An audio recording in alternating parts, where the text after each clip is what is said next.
There's been a lot going on in the news. There's a lot that I wanted to discuss.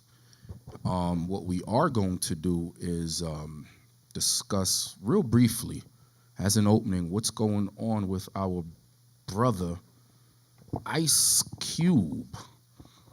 Ice Cube. Has anybody been keeping up with the news lately? Y'all know what's going on, right? What's going on? Somebody stand up and tell me what's going on with our brother. Brother right here. Say your name when you stand up. Give him the mic. Shalom, leadership. Jabari. Ice Cube is lighting up Twitter and social media with facts about Israel and the nation and us being chosen people. I like what you said. You see the word that he used? He said facts. Facts, not fiction, although they're trying to portray it as something fiction. He said facts. Let's start off with that. Let's start off with, let's see if what our brother was saying was factual or if it was fiction. Maybe he's hallucinating. All right, let's see. Let's start off with that, Jonathan. I just sent it to you. Let's start off with the news article. Can you see that? All right, I need you to read. Nice glasses, by the way. Are those reading glasses? Those are my everyday seeing glasses. Very good, very good. Jewish groups react to more anti-Semitic tweets by Ice Cube. At a time in this country when we need to pull together, bigoted imagery on the internet is the last thing we need, says B'nai B'rith International.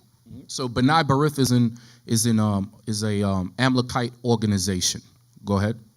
Rapper and actor Ice Cube has been getting a chilly reception, including from Jewish and pro-Israel groups, for sharing on Twitter anti-Semitic images amid the backlash over the death of 46-year-old African-American George Floyd at the hands of Minneapolis police.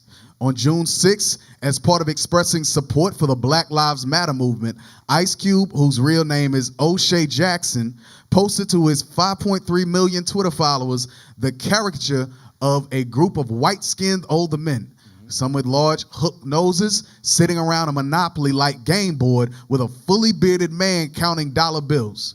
So they're taking this drawing as being anti-Semitic, but notice it just gave you a depiction of what the caricatures look like, the people in the drawing. All right, they said they supposedly had hooked noses. I didn't see that. And one of them, I believe, had a beard, just one. But go ahead. The board is on top of bold, naked backs of a group of mostly black men. The image first appeared in mural form in London. So go back up. Okay, it said that, so I could read it. Go down right there. It said naked backs of a group of mostly black men. Why? Because so-called blacks, we are the what? We are the burden bearers of society. That's right. Okay? We are the consumers of society. Okay, go ahead. The image first appeared in mural form in London, igniting controversy in 2018 following then British Labour Party leader Jeremy Corbyn expressing support for the artist Mere One, Kaylin Ackerman. Corbyn later apologized and the image was removed. The caricature is identical to anti-Semitic propaganda used by Hitler and the Nazis to whip up hatred that led to the massacre of millions of Jews. Go ahead. This extends to the table these figures are sat at, resting on human bodies, as the Nazis also depicted, according to journalist and filmmaker Michael Siegelov. Come on. The Simon Wiesenthal Center condemned the tweet in a reply to it. Shame. 2 years ago, we met with Ice Cube to turn a new page. Now when it counts, instead of using his notoriety to promote peace in a fractured America, he regresses to classic anti-Semitic tropes. Okay, now let's deal with the word anti-Semitic. Let's deal with the word anti-Semitic. Somebody explain that to me. And I want a scripture. Somebody explain that. Officer Yakub. Yes, sir. The term anti-Semitic is a term really that's used against us or used as a lie to try to say that they're the only Shemites. Okay, explain that. Somebody might not know what is a Shemite. What is a Shemite? Shemites are the lineage, or those that are born out of the lineage of Shem, of one of the sons of Noah. So all of the people that come out of Shem would be known as Shemitic or Semitic people today. Okay, all right, let's give me a scripture. Is Abraham Shemitic? Abraham is Shemitic. Abraham was Shemitic, right? Yes, sir. And who were the children of Abraham? Somebody else. Who were the children of Abraham? Brian. And I want a scripture too. Was the Amalekites the only Shemitic nation on earth? In Moab, who are the Chinese, are Shemitic. Yeah. Ammon is Shemitic. Ishmael? Ishmael is Shemitic. Who else? Because when you hear this term, they normally apply it to Amalek, white Hebrew Israelis, Esau. Okay? But that term, we can use it for ourselves as well. So if Ice Cube is an anti-Semite, that means he hates himself. Why is he still breathing? How come he has not killed himself? Surely he loves himself, right? Who else? Give me some more. Give me Genesis 25, verse 1. Let's get some more. Yes, sir. The book of Genesis, chapter 25 and verse 1. Then again, Abraham took a wife, and her name was Keturah, and she bare him. So Abraham took a wife, and her name was who? Keturah. Keturah, come on. And she bare him Zimran, and Jokshan, and Medan, and Midian, and Ishbak, and Shua. And Jokshan begat Sheba, and Dedan. And the sons of Dedan were Asherim, and Letushim, and Leumim. And the sons of Midian, Ephah, and Epher, and Hanak. So and, these were the Medes. These were the Medes. Go ahead.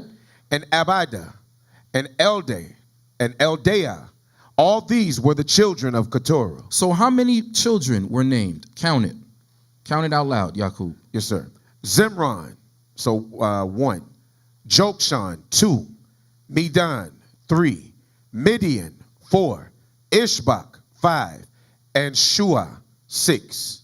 So you have 6 outside of Moab, Ammon, Ishmael. So there's many Shemites. There's many Shemites, okay? Go back to the article. The Simon Wiesenthal Center condemned the tweet in a reply to it. Shame. 2 years ago, we met with Ice Cube to turn a new page. Now when it counts, instead of using his notoriety to promote peace in a fractured America, he regresses to classic anti-Semitic tropes. So that's squash. We already know that's BS, that term. All right, because there's many Shemitic nations. Go ahead. And Ice Cube himself is Shemitic. He's not Hamitic. Okay, go ahead. So that's show the picture that they're talking about. Okay, remember they said about men with full beards? How many men there do you have with full beards? Just one. So there's some kind of guilt conscience to where somebody would look at this and think, okay, they're talking about white Hebrew Israelis. No.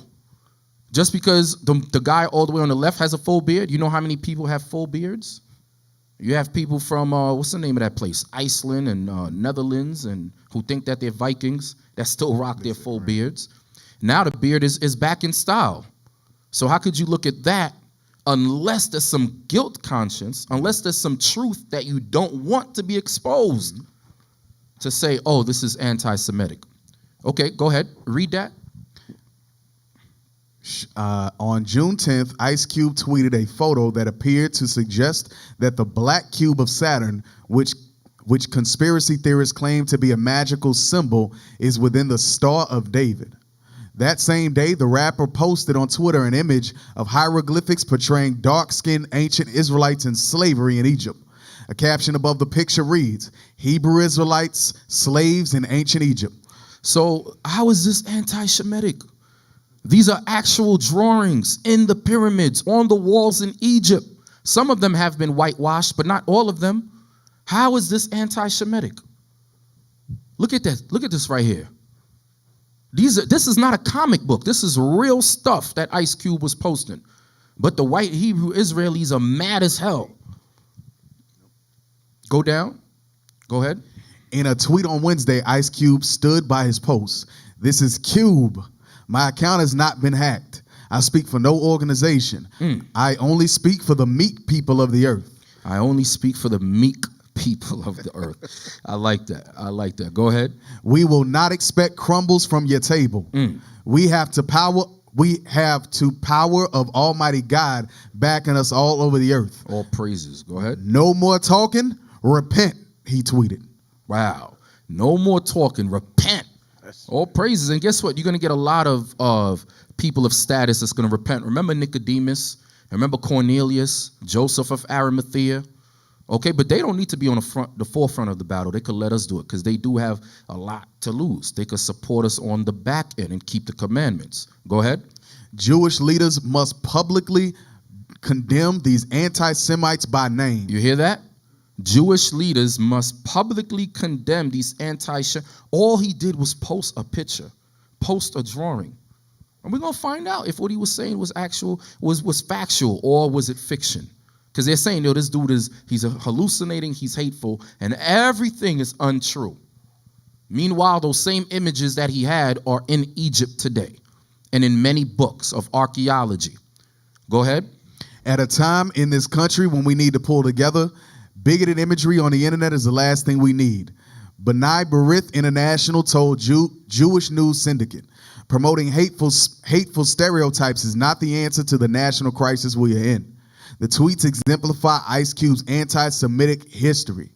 Ice Cube's 1991 song, No Vaseline, include lyrics such as, it's a case of divide and conquer, because you let a Jew break up my crew, and get rid of that devil real simple. Put a bullet in his temple, because you can't be the Inga for life crew. With a white Jew telling you what to do, pulling wolves with your scams. Now I gotta play Silence of the Lambs. The rap group NWA, which Ice Cube was a member of, had a manager named Jeriah who was Jewish. Hella died in 2016 at the age of 75. In 2015, Ice Cube, after a rabbi he allegedly bumped into outside a Detroit casino, told the rapper to watch where he was going, allegedly told his entourage to assault him. The rabbi accused Ice Cube of uttering anti-Semitic epithets for wearing a kippah.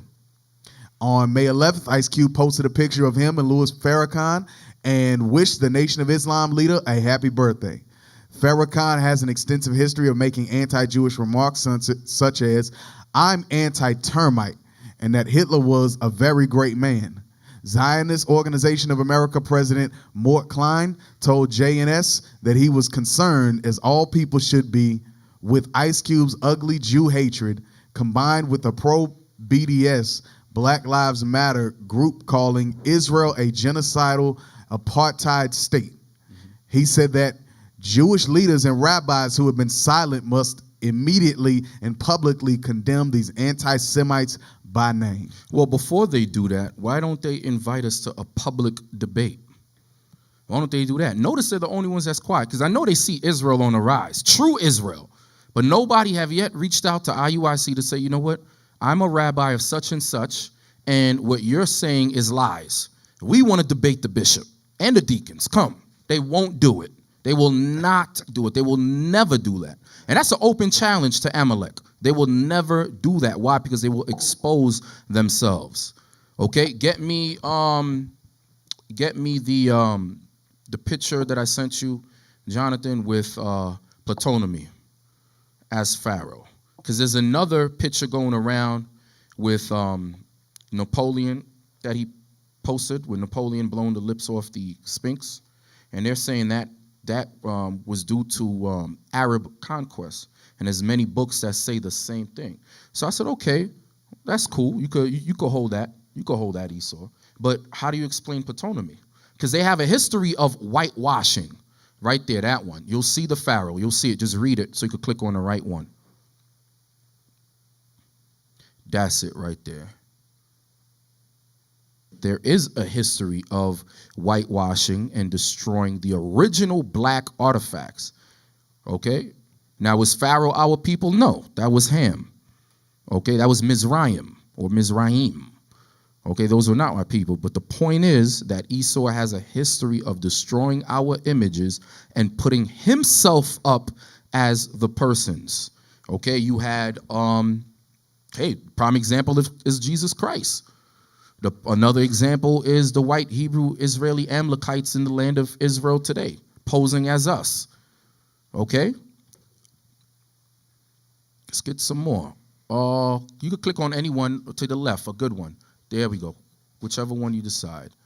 There we go. So look at this right here. This is an example. All right, this is the Ptolemaic dynasty, brothers. And Ptolemy was a Greek man. He was a Greek man. Who knows about Ptolemy? Where can I read about Ptolemy? You can read about Ptolemy in the book of Daniel. You can read about him in Maccabees. In the Maccabees, yes. And he was one of the young men that grew up with who? Antiochus Epiphanes. Somebody else. Ptolemy, Cassander. Who did he grow up with? Who Who gave Antiochus. him? Remember he grew up with somebody that appointed his friends generals. Remember the 4 generals? Right, Ptolemy, it was Seleucus. No, who put him there? Alexander the Great. Alexander the Great, yes. And guess what? He had sons after him, and they all followed the same thing. They put themselves up as Pharaoh. Okay? They put themselves up as Pharaoh. What do you think happened to the other real statues of the pharaohs and sphinx? They got rid of it. That's why all of them are defaced. So now they're trying to blame it on Ishmael only. All right? Esau was a part of that thing, and it started with Ptolemy. It started with Ptolemy. So was Ice Cube correct? Yes, he was.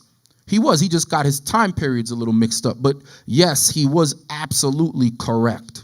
Okay, let's get Ecclesiastes chapter 1, 9 to 10. The book of Ecclesiastes, chapter 1 and verse 9. The thing that hath been, it is that which shall be. So the thing that has been, it is that shall be. Meaning history repeats itself. History often repeats itself. Why? Because those same spirits are back on the earth. We've all been regenerated. Everybody is back here. What do you think? There's going to be a judgment day? Go ahead. And that which is done is that which shall be done. That which is done is that which shall be done. Come on. And there is no new thing under the sun. And there is no new thing under the sun. Is that it? Is there anything whereof it may be said, see, this is new? Mm-hmm. It hath been already of old time, which was before us. Read. Keep reading. There is no remembrance of former So things. we don't have the remembrance of the former life. The only way we can relate to the former life is reading this, reading the history of our forefathers. That's it. Go ahead. Neither shall there be any remembrance of things that are to come with those that shall come after. So what we do is we look at how the nations treated us in the past, and we make a comparison to the way they're acting today. How are they treating the nation of Israel today? All right, the nation of Israel being so-called blacks, Hispanics, and natives. We compare their actions from the Bible of the past, the things of the past, to the present, okay? Which will allow us to foretell the future, okay? Because a leopard can't change its spots, brothers. You cannot change the spots on a leopard. All right, let's read Revelation chapter 2 and verse 9. We're going to jump back and forth different time periods. The book of Revelation, chapter 2 and verse 9. I know thy works and tribulation and poverty. So Christ is telling us, Jesus Christ, the Lord, the only Lord and Savior, Son of God, is telling us, I know thy works and what? And tribulation and poverty. Come on. But thou art rich. So he's telling us, look, I know your tribulation. I know your poverty, but thou art rich. The book of Romans, chapter 9 and verse 4. Who are Israelites? Who art Israelites? So basically, everything that Paul is about to say here only pertains to the Israelites. Nobody else. Go ahead. To whom pertaineth the adoption. The adoption, Christ adopting us to the new covenant. That only pertains to the Israelites. Read. And the glory. The glory. All the glory that God promised us only pertains to the Israelites. Read. And the covenants. And the covenants. There was an old covenant and there's a new covenant. Both covenant is only for the Israelites. Okay? Not all nation. Let's hold that. Hold that. Give me Hebrews. I want Hebrews 8 and 8. Just in case somebody out there with the dumb Christian thought might think that it's talking about all nations. The new covenant is for all nations. The book of Hebrews, chapter 8 and verse 8. For finding fault with them, he saith, behold, the days come, saith the Lord, when I will make a new covenant. I will make a new covenant, come on. With the house of Israel. With the house of who?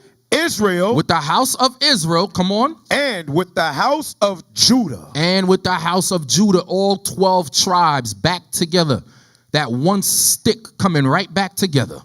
Okay, that's not talking about all nations. Go back now to Romans 9. The book of Romans, chapter 9 and verse 4. Who are Israelites? Who are Israelites? Come on. To whom pertaineth the adoption? Only to Israel. Read. And the glory. Only to Israel. And the covenants. Only to Israel. Go ahead. And the giving of the law. The law was only given to the nation of Israel. Read. And the service of God. And the service of God is only to the Israelites. Read. And the promises. The promises, the whole kingdom, the heaven on earth was only given to the Israelites. Go back to Revelation. So nobody should be confused now. Revelation chapter 2 and verse 9. The book of Revelation, chapter 2 and verse 9. I know thy works and tribulation and poverty, but thou art rich. Come on. And I know the blasphemy of them which say they are Jews. And I know the blasphemy. What's another word for blasphemy? Lies. I know the blasphemy of them which say they are Jews. And are not. But are what? But are the synagogue of Satan. That's coming right out of Christ's mouth. He says, I know the blasphemies of them which say they are Jews and are not, but are the synagogue of Satan. That's beautiful right there. Get me Romans 3 verse 9. Jonathan, once you find that, you got it? Oh yeah. Read Revelation 3 verse 9 first, and we're going to play it. Come on. The book of Revelation, chapter 3 and verse 9. Behold, I will make them of the synagogue of Satan. This is what Christ is going to do when he gets back. Okay, come on. Behold, I will make them of the synagogue of Satan, which say they are Jews and are not, but do lie. Come on. Behold, I will make them to come and worship before thy feet. You hear what the Bible says? Christ is going to make them come to worship before our feet. Read. And to know that I have loved thee. And to know that I have loved thee. Who's the thee? The 12 tribes of Israel. Okay, is that it? Yes, sir. Get me Isaiah 60 and 14. Isaiah chapter 60 and 14. The book of Isaiah, chapter 60 and verse 14. The sons also of them that afflicted thee shall come bending unto thee. So they might say, well, we haven't afflicted you. We don't have nothing to do with anything. We haven't afflicted you, but you guys are all part of the same dragon, the same red beast. So out of every Edomite nation, this one particular group, the white Hebrew Israeli Amalekites, they're the only ones that never did anything to the children of God. No, that is a damn lie. That is damn blasphemy according to the Bible. That's right. Okay? And everything that the brother Ice Cube was posting, guess what? It is not far-fetched. It's all reality. All right? It's all reality. Go ahead. And all they that despise thee shall bow themselves down at the soles of thy feet. All they that despise thee. You know what that all they is making reference to? Hold that. Get me Malachi. Get me Malachi chapter 1, and I want verse 4. It says all they, not certain nations. So you're trying to tell me just the French, the Portuguese, the British, the English, Americans, Babylon the Great, America, the Irish. Those are the only Edomite nations that had their hand in our captivity. But the white Hebrew Amalekites, no. They was in the corner and they wasn't doing nothing. Huh? Yeah, they faultless. No. They all part of the same red dragon, man. Read. The book of Malachi, chapter 1 and verse 4. Whereas Edom saith, Come on. we are impoverished, but we will return and build the desolate places. That happened during the Renaissance period. Go ahead. Thus saith the Lord of hosts, they shall build, but I will throw down. Come on. And they shall call them. Them means plural. Go ahead. The border of wickedness. The border of wickedness. I mean, the beginning and the end of wickedness. Come on. And the people. And the what? The people. The people here is making reference to the same all they in Isaiah chapter 60 verse 14. God is talking about all of Edom. All of Edom, not just some. Okay, go ahead. The people against whom the Lord hath indignation forever. Now go back to Isaiah chapter 60 verse 14. The book of Isaiah, chapter 60 and verse 14. The sons also of them that afflicted thee shall come bending unto thee. And all they that despise all the people, all of Esau. I don't care if they're Caucasian, British, English. You could add the American after all of that. Guess what? That's why they call them Jewish Caucasian or Jewish American. It's the same thing, all part of the same beast. Don't try to separate yourselves now. After you done gained all your wealth on black bodies, now you want to separate yourself. The Lord sees all the evil. The Most High God, Hashem, Adonai, whatever name you want to call him, he sees all the evils done to his children under the sun. Go ahead. And all they that despise thee shall bow themselves down at the soles of thy feet. Go ahead. And they shall call thee the city of the Lord. And they shall call us the city of the Lord. Not niggas and spicks and wetbacks. No more. Not African American. Because those are all bywords. That's not a compliment to be named after two men. Two men can't even copulate and have children.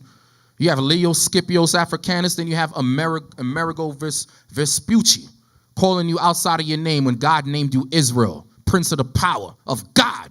That's what he named you, not no damn African American. Guess what? That's an insult. That's anti-Semitic. Calling black people in America African American or colored or nigger, whatever, that's anti-Semitic. That's true anti-Semitism because God called you the Prince of God, Israel. That's what he named you. That's exactly what he named you.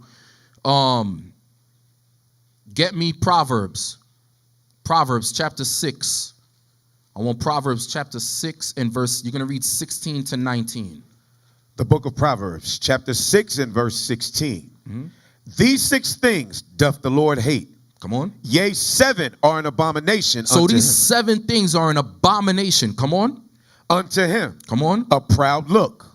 A lying tongue. A proud look and a lying tongue. I want to focus on the word lying. Because we just read that word in Revelation 2 verse 9 and 3 verse 9, right? The word blasphemy means lies. That's right. Okay, go ahead. A proud look and a lying tongue. Come on. And hands that shed innocent blood. And we're going to deal with the hands that shed innocent blood. Go ahead.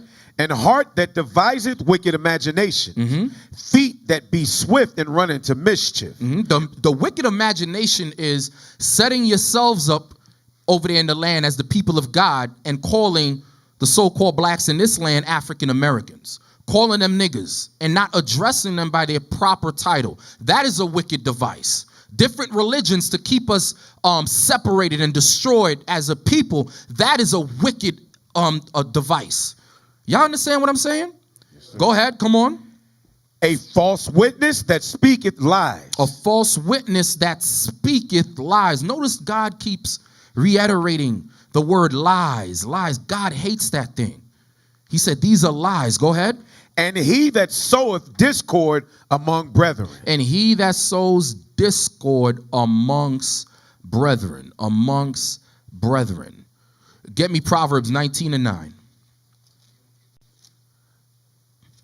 The book of Proverbs, chapter 19 and verse 9. Go ahead. A false witness shall not be unpunished, and he that speaketh lies shall perish. Get me that in Daniel, where it says to establish the vision. I believe that's Daniel 11, if I'm not mistaken. You know what I want, Jacob? No, sir, not that one. Okay, I don't know that one. I'll find it. Oh, I've got it. 14. Yeah, Okay. I've got it. The book of Daniel, chapter 11 and verse 14. Come on. And in those times there shall many stand up against the king of the south. Come on. Also the robbers of thy people. The robbers of thy people,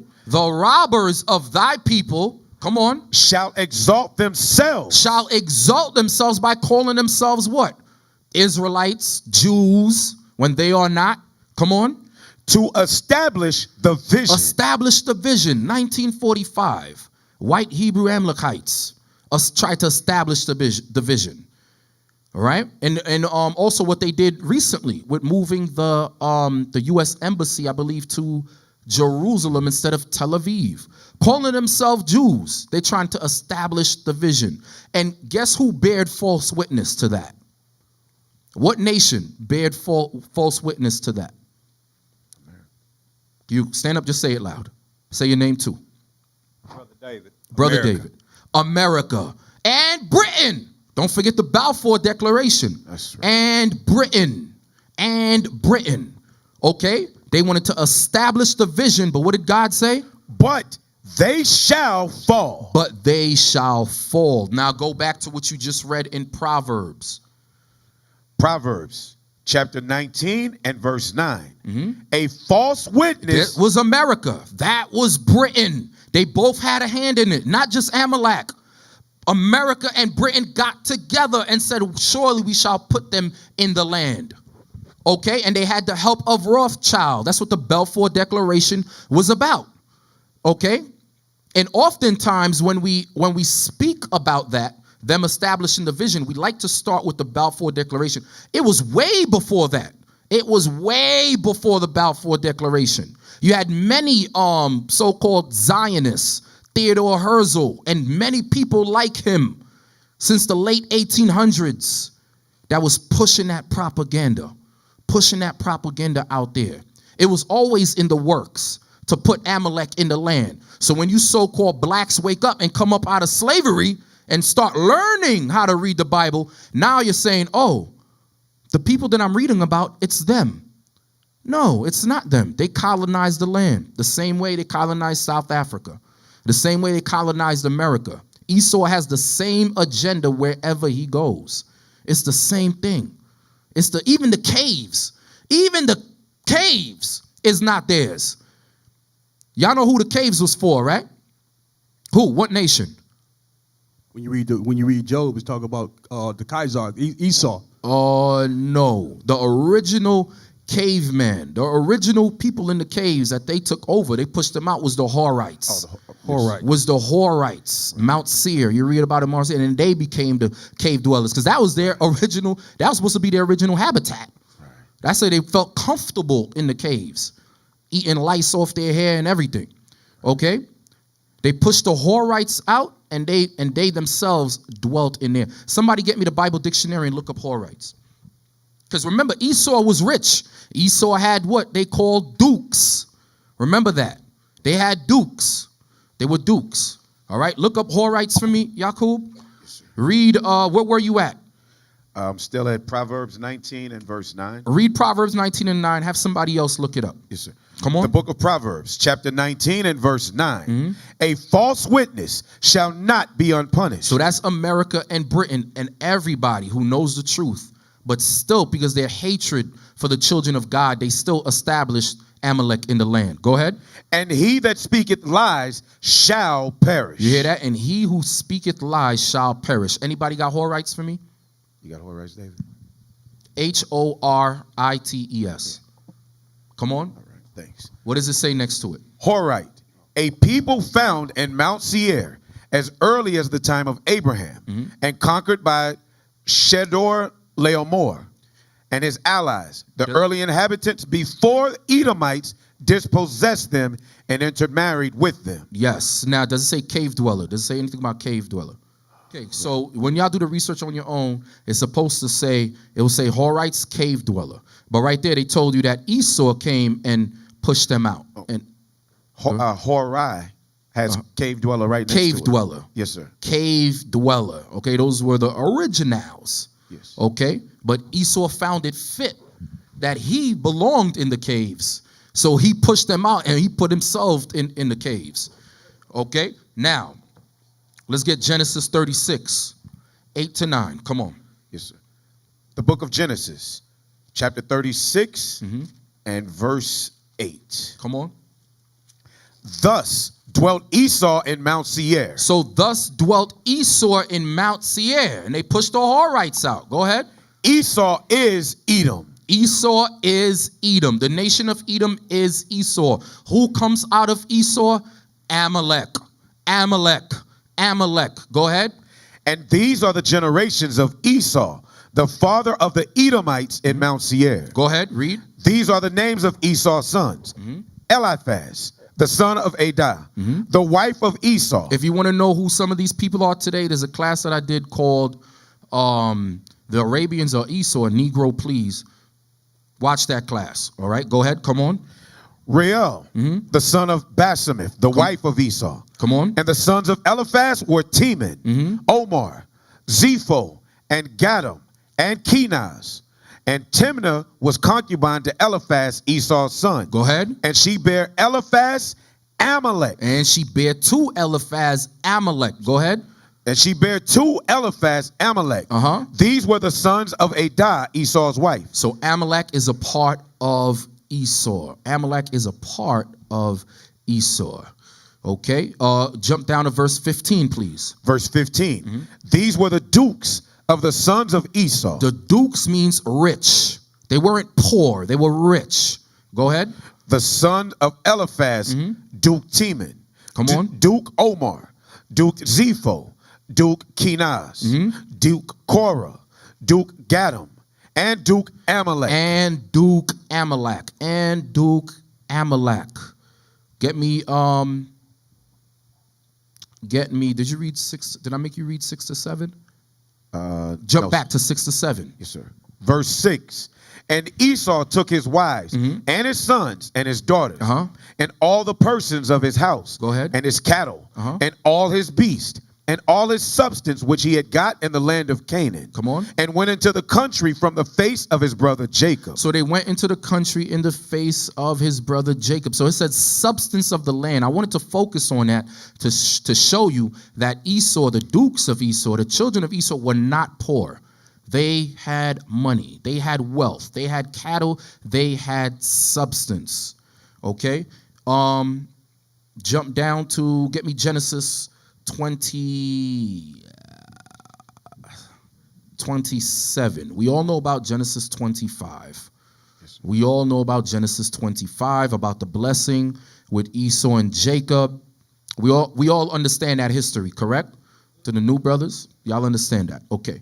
Now let's go to the blessing. Genesis chapter 27. Genesis chapter 27 and verse 38. 34. 34. 39. Yes, sir. The book of Genesis, chapter 27 and verse 34.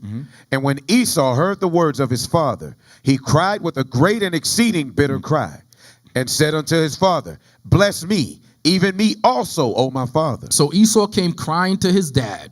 Go ahead, because he got supplanted. Go ahead. And he said, thy brother came with subtlety and hath taken away thy blessing. And he said, is not he rightly named Jacob? Come on. For he hath supplanted me these 2 times. Go ahead. He took away my birthright. And behold, now he hath taken away my blessing and taken away.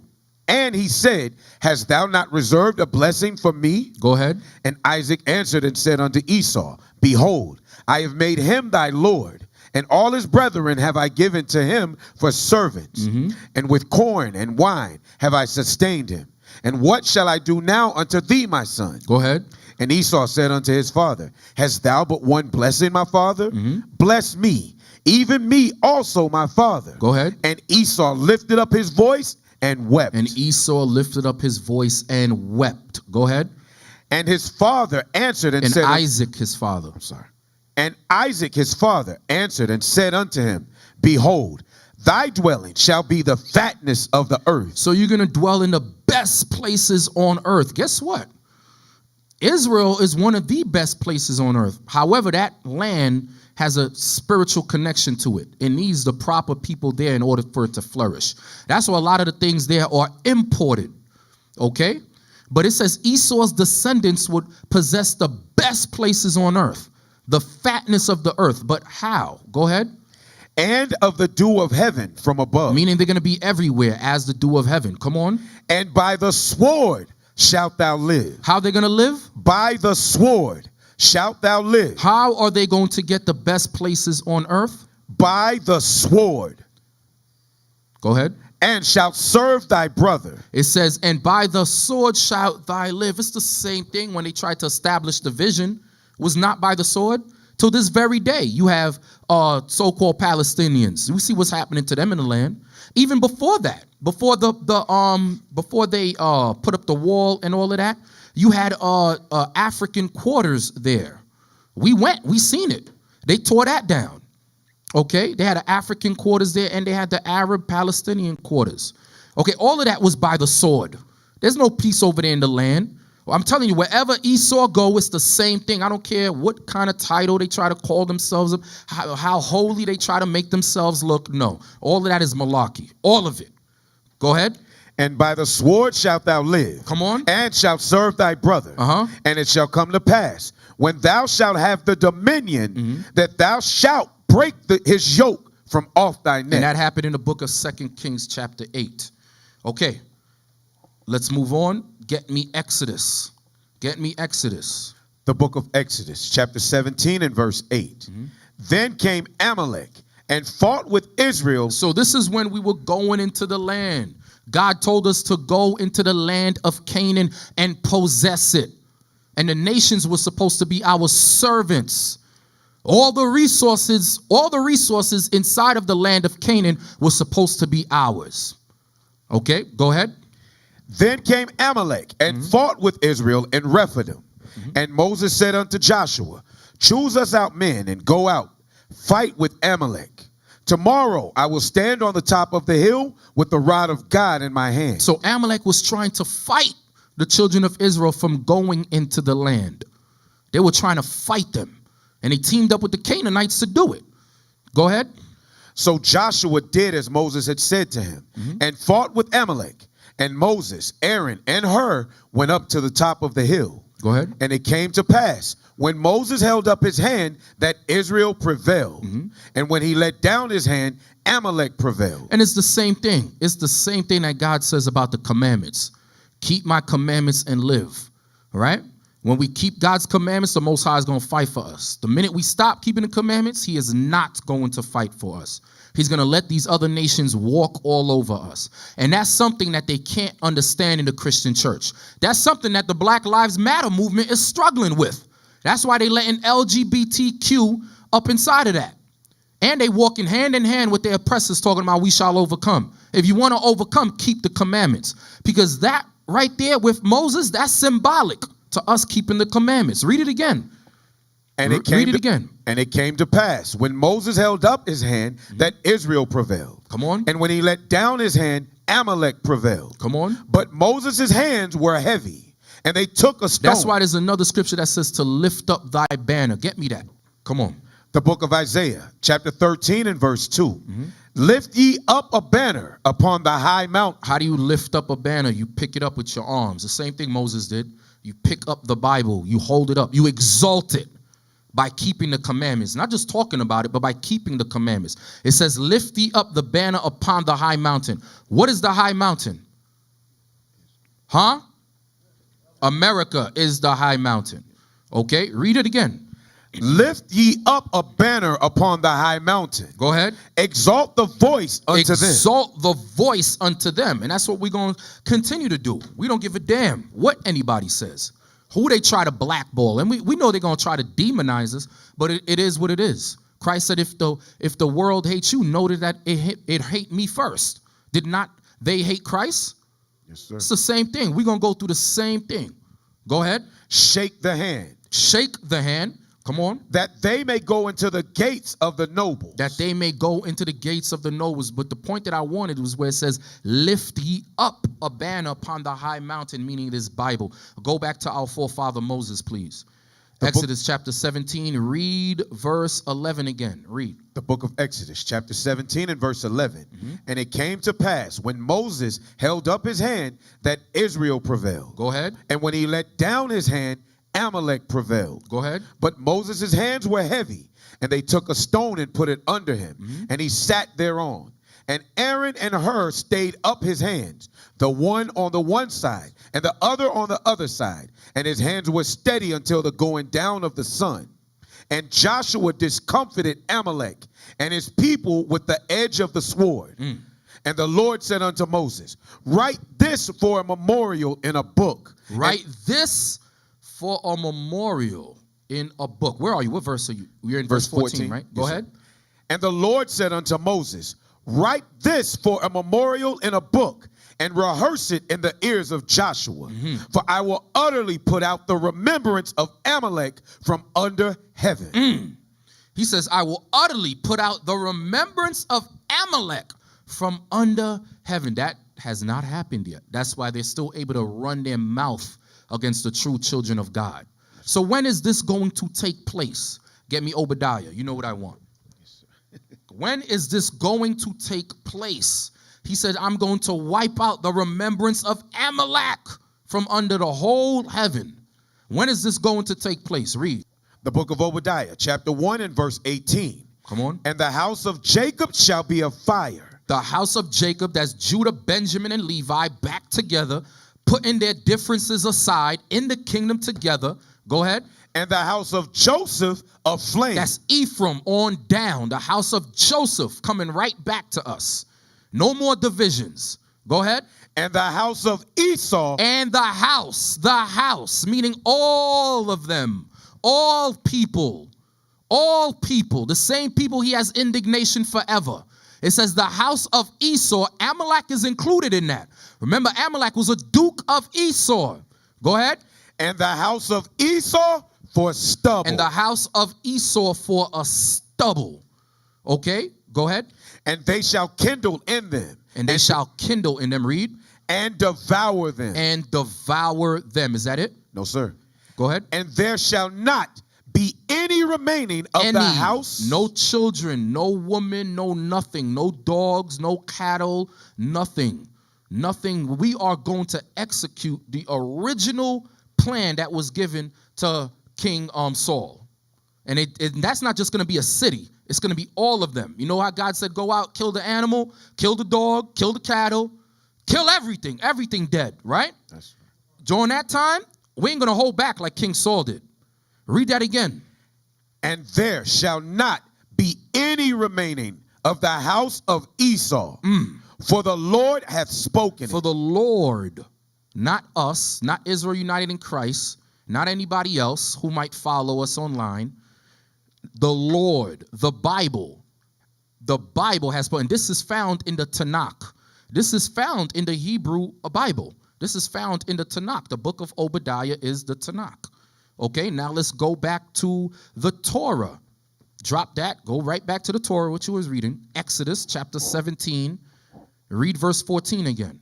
The book of Exodus, chapter 17 and verse 14. Come on. And the Lord said unto Moses, write this for a memorial in a book, and rehearse it in the ears of Joshua. For I will utterly put out the remembrance of Amalek from under heaven. Go ahead. And Moses built an altar and called the name of it Jehovah Nissi. For he said, because the Lord hath sworn that the Lord will have war. The Lord will have war. That war never stopped. Some of you are asleep. Some of you don't know that you're at war. Let me tell you, because you know how Esau likes to say, well, black on black violence, black on black violence, black on black violence. Every nation harms themselves. That's why when this Constitution was given to us, there was moral and civil laws to prevent that from happening. There's Chinese on Chinese violence. There's white on white violence. But when one nation kills another nation at a disproportionate amount, guess what? That's called war. That's called war. Okay, that is no longer just regular violence. That's called war. Y'all understand that? Yes, sir. Read that. Come on. And 14 again. Verse 16. Verse 16. For he said, because the Lord hath sworn that the Lord will have war with Amalek. And we've been at war ever since we came off those cargo slave ships, brothers. You are still at war. That's why the Most High calls us what? Soldiers. Right? Any man that warreth. Get me that. Get me that. 2 Timothy's. I believe that's 2 Timothy's, right? Yes, sir. 2 and 4. Yeah. Come on, let's get that. Yes, sir. The book of 2 Timothy, Come on. chapter 2 and verse 4. Read. No man that warreth. No man that warreth. What are you black men at? War. War for what? The redemption of Israel. The resurrection of Israel.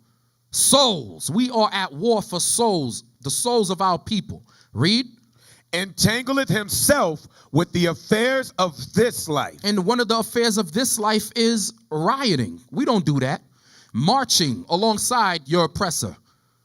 We don't do that. God says, any man that warreth does not entangleth himself with the affairs of this life. But what? That he may please him who hath chosen him to be a soldier. So God calls us a soldier. What does a soldier do? He goes to war for his nation. And that's what we're doing. And we understand that this is a spiritual war, not a carnal war. We're not fighting against people, flesh and blood. We're not putting nobody to death. We're not getting physical. It's a spiritual war in high places. Y'all understand? Yes, sir. Go back now. Let's go back to the Torah. And let's see what the Torah says about Amalek again. Read verse 16. The book of Exodus, chapter 17 and verse 16. For he said, because the Lord hath sworn that the Lord will have war with Amalek from generation to generation. So us casting down the lies of the white Hebrew Israeli Amalekites today, guess what? That's part of war. That's spiritual warfare. Because the time of them just running their mouth, lying and blasphemy, that has to go. And there's weak leaders out there that's going to vouch for them. Weak black people. Guess what? The Most High is going to run them right over too. The Most High is raising up new men on this earth that's going to go out and they ain't going to give a damn and they're going to speak the truth according to God's words. Okay, we ain't going to let nothing go over our heads. All right? That was verse 16, right? Yes, sir. Okay, so God says he will have war with Amalek from generation to generation. Get me Numbers 14. Numbers 14, you're going to read 39 to 45. The book of Numbers, chapter 14 and verse 39 to 45. Go ahead. And Moses told us these sayings unto all the children of Israel, and the people mourned greatly. And they rose up early in the morning and gat them up into the top of the mountain, saying, Lo, we be here, and will go up unto the place which the Lord hath promised, for we have sinned. Come on. And Moses said, wherefore now do ye transgress the commandment of the Lord? But it shall not prosper. Go ahead. Go not up, for the Lord is not among you. You hear that? Read verse 41 again. Read verse 41, because it basically correlates to the same analogy that I gave you about when Moses lifted up his hand and put it down. It's basically saying the same thing. Go ahead. And Moses said, wherefore now do ye transgress the commandment of the Lord? But it shall not prosper. When you transgress God's commandments, God is not going to fight for us, brothers. God will not fight for you if you are in clear transgression of his law. Read. Go not up, for the Lord is not among you, that ye be not smitten before your enemies. Before your who? Enemies. Before your friends. Enemies. Some people want to convert to their ideology of what's called Judaism, modern day Judaism. Please turn that off. Modern day Judaism. Okay, we just had a young lady in here with a prayer shawl. Okay, I remember the brother that came in here a long time ago with the big Torah and the prayer shawl, and then y'all had to put him out because he was arguing over the name and so forth. So a lot of people, you want to follow their religion, not knowing that right here, this Bible that you hold, this is for you. This is your constitution right here. God didn't give us religion. Okay, go ahead. Come on. For the Amalekites and the Canaanites. So the Amalekites were your enemies. Go ahead. Are there before you. It says for the Amalekites and the Canaanites. meaning they joined hands with the Canaanites to keep us out of the land which they so inhabit today. To keep us out of the land, they joined hands. There was a partnership. We're going to get into that a little later. There was a partnership to keep us destroyed. Read. And ye shall fall by the sword. Go ahead. Because ye are turned away from the Lord. Uh-huh. Therefore, the Lord will not be with you. Come on. But they presume to go up unto the hilltop. Go ahead. Nevertheless, the ark of the covenant of the Lord and Moses departed not out of the camp. Go ahead. Then the Amalekites came down, and the Canaanites which dwelt in that hill, and smote them, and discomfited them, even unto Hormah. And God allowed them to become victorious because we weren't keeping the commandments. The Most High God is not going to fight for us if we're not keeping the commandments. The sooner our people realize that, the sooner we'll be able to come up out of this captivity. Y'all understand? All right, get me 1 Samuel 15. We're going to jump around. Get me 1 Samuel chapter 15. We're going to read 1 through 3. The book of 1 Samuel, chapter 15 and verse 1. Samuel also said unto Saul, the Lord hath sent me to anoint thee to be king over his people, over Israel. Now therefore, hearken thou unto the voice of the words of the Lord. Thus saith the Lord of hosts, I remember that which Amalek did to Israel. Now he laid wait, and how he laid wait for him in the way when he came up from Egypt. So that's what they were doing. They were laying wait for us to destroy us. Go ahead. Now go and smite Amalek, and utterly destroy all that they have. Go ahead. And spare them not. And spare them not. Come on. But slay both man and woman, infant and suckling. You hear the commandment? Slay both what? Man and woman. Go ahead. Infant and suckling. Ox and sheep. Come on. Camel and ass. You hear that? So that was the commandment that was given to Saul, and he disobeyed it. And this was a total different generation. So when we read about war from generation to generation, this is part of what God is talking about. He gave the commandment to Saul to what to do to Agag, and he did not. Okay, what verse was that? That was verse 3. That was verse 3? Yes, sir. Okay, so we know that he failed. We know that he saved Agag, and Samuel had to come and finish the job off. All right, how many of you brothers read that history? Y'all read that history. Y'all familiar with that, right? Okay, good. Good. Let's get, let's go right to the New Testament. The book of Matthew, chapter 2 and verse 10. When they saw the star, they rejoiced with exceeding great joy. And when they were come into the house, they saw the young child with Mary his mother, and fell down and worshipped him. And when they had opened their treasures, they presented unto him gifts. So what nation, who are we talking about? What king was ruling, and what nation was he? Officer Jeriah. Explain what's going on here in Matthew's chapter 2.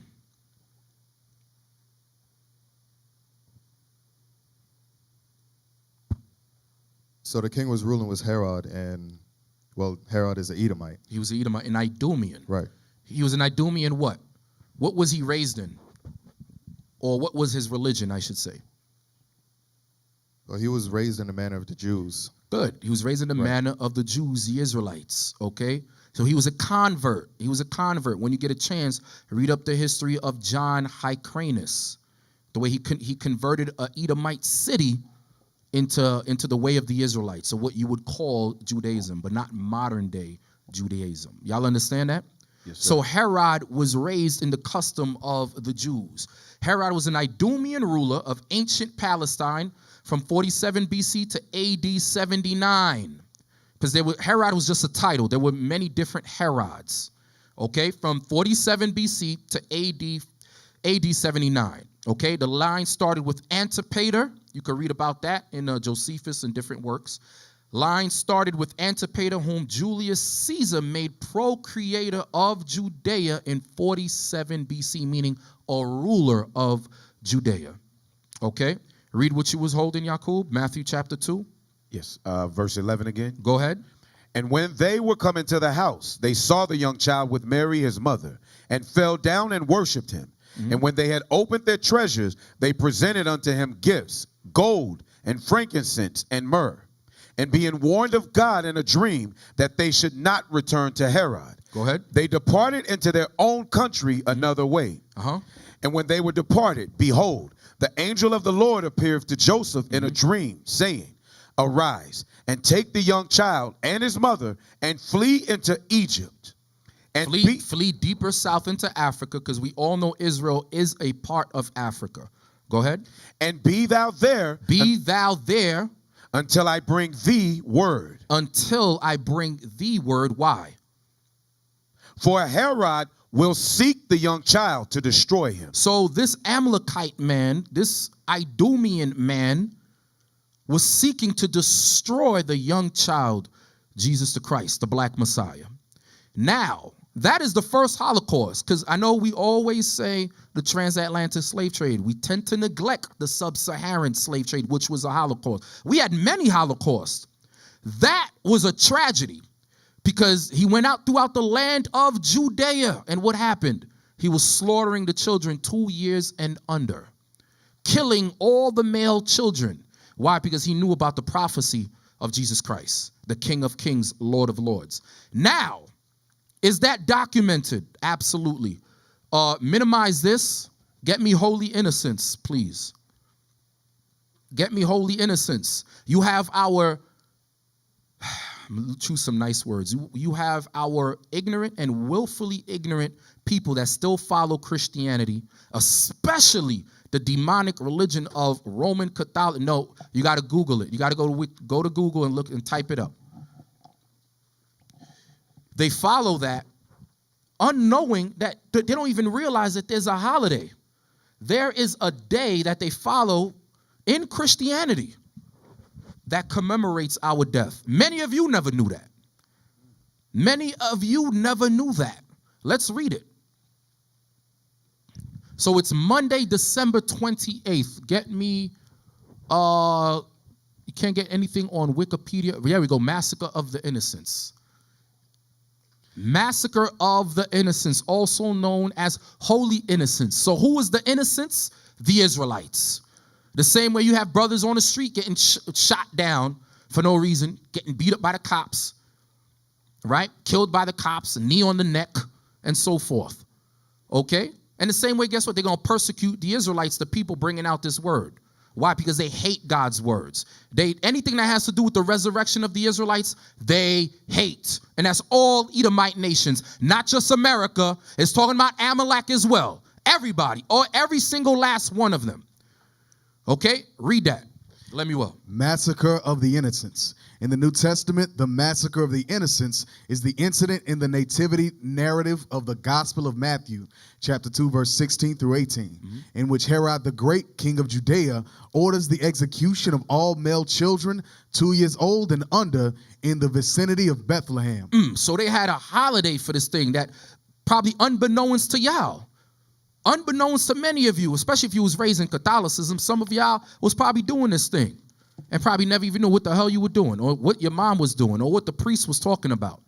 He was talking about your Holocaust, you black people. They was talking about you. And you Hispanics as well, too. All right, I'm going to get on y'all in a minute, you so-called Hispanics. Look at Brian's eyes. He's like, oh, no, senor, not me. Go ahead, come on. A majority of Herod biographers and probably a majority of biblical scholars hold the event to be myth, legend, or folklore. The Catholic Church has claimed the children. You see how Esau's the devil? They're saying it's written in the Bible, but they say it was a myth. Biblical. How can you be a Bible scholar, but you deny what's written in Matthew 2:13? Read. The Catholic Church has claimed the children murdered in Jesus' stead as the first Christian martyrs and their feast, Holy Innocents' Day, or the Feast of the Holy Innocents. Or the Feast of the Holy Innocent. Now press the back button. Click back. Click the back button. Go up. Go up.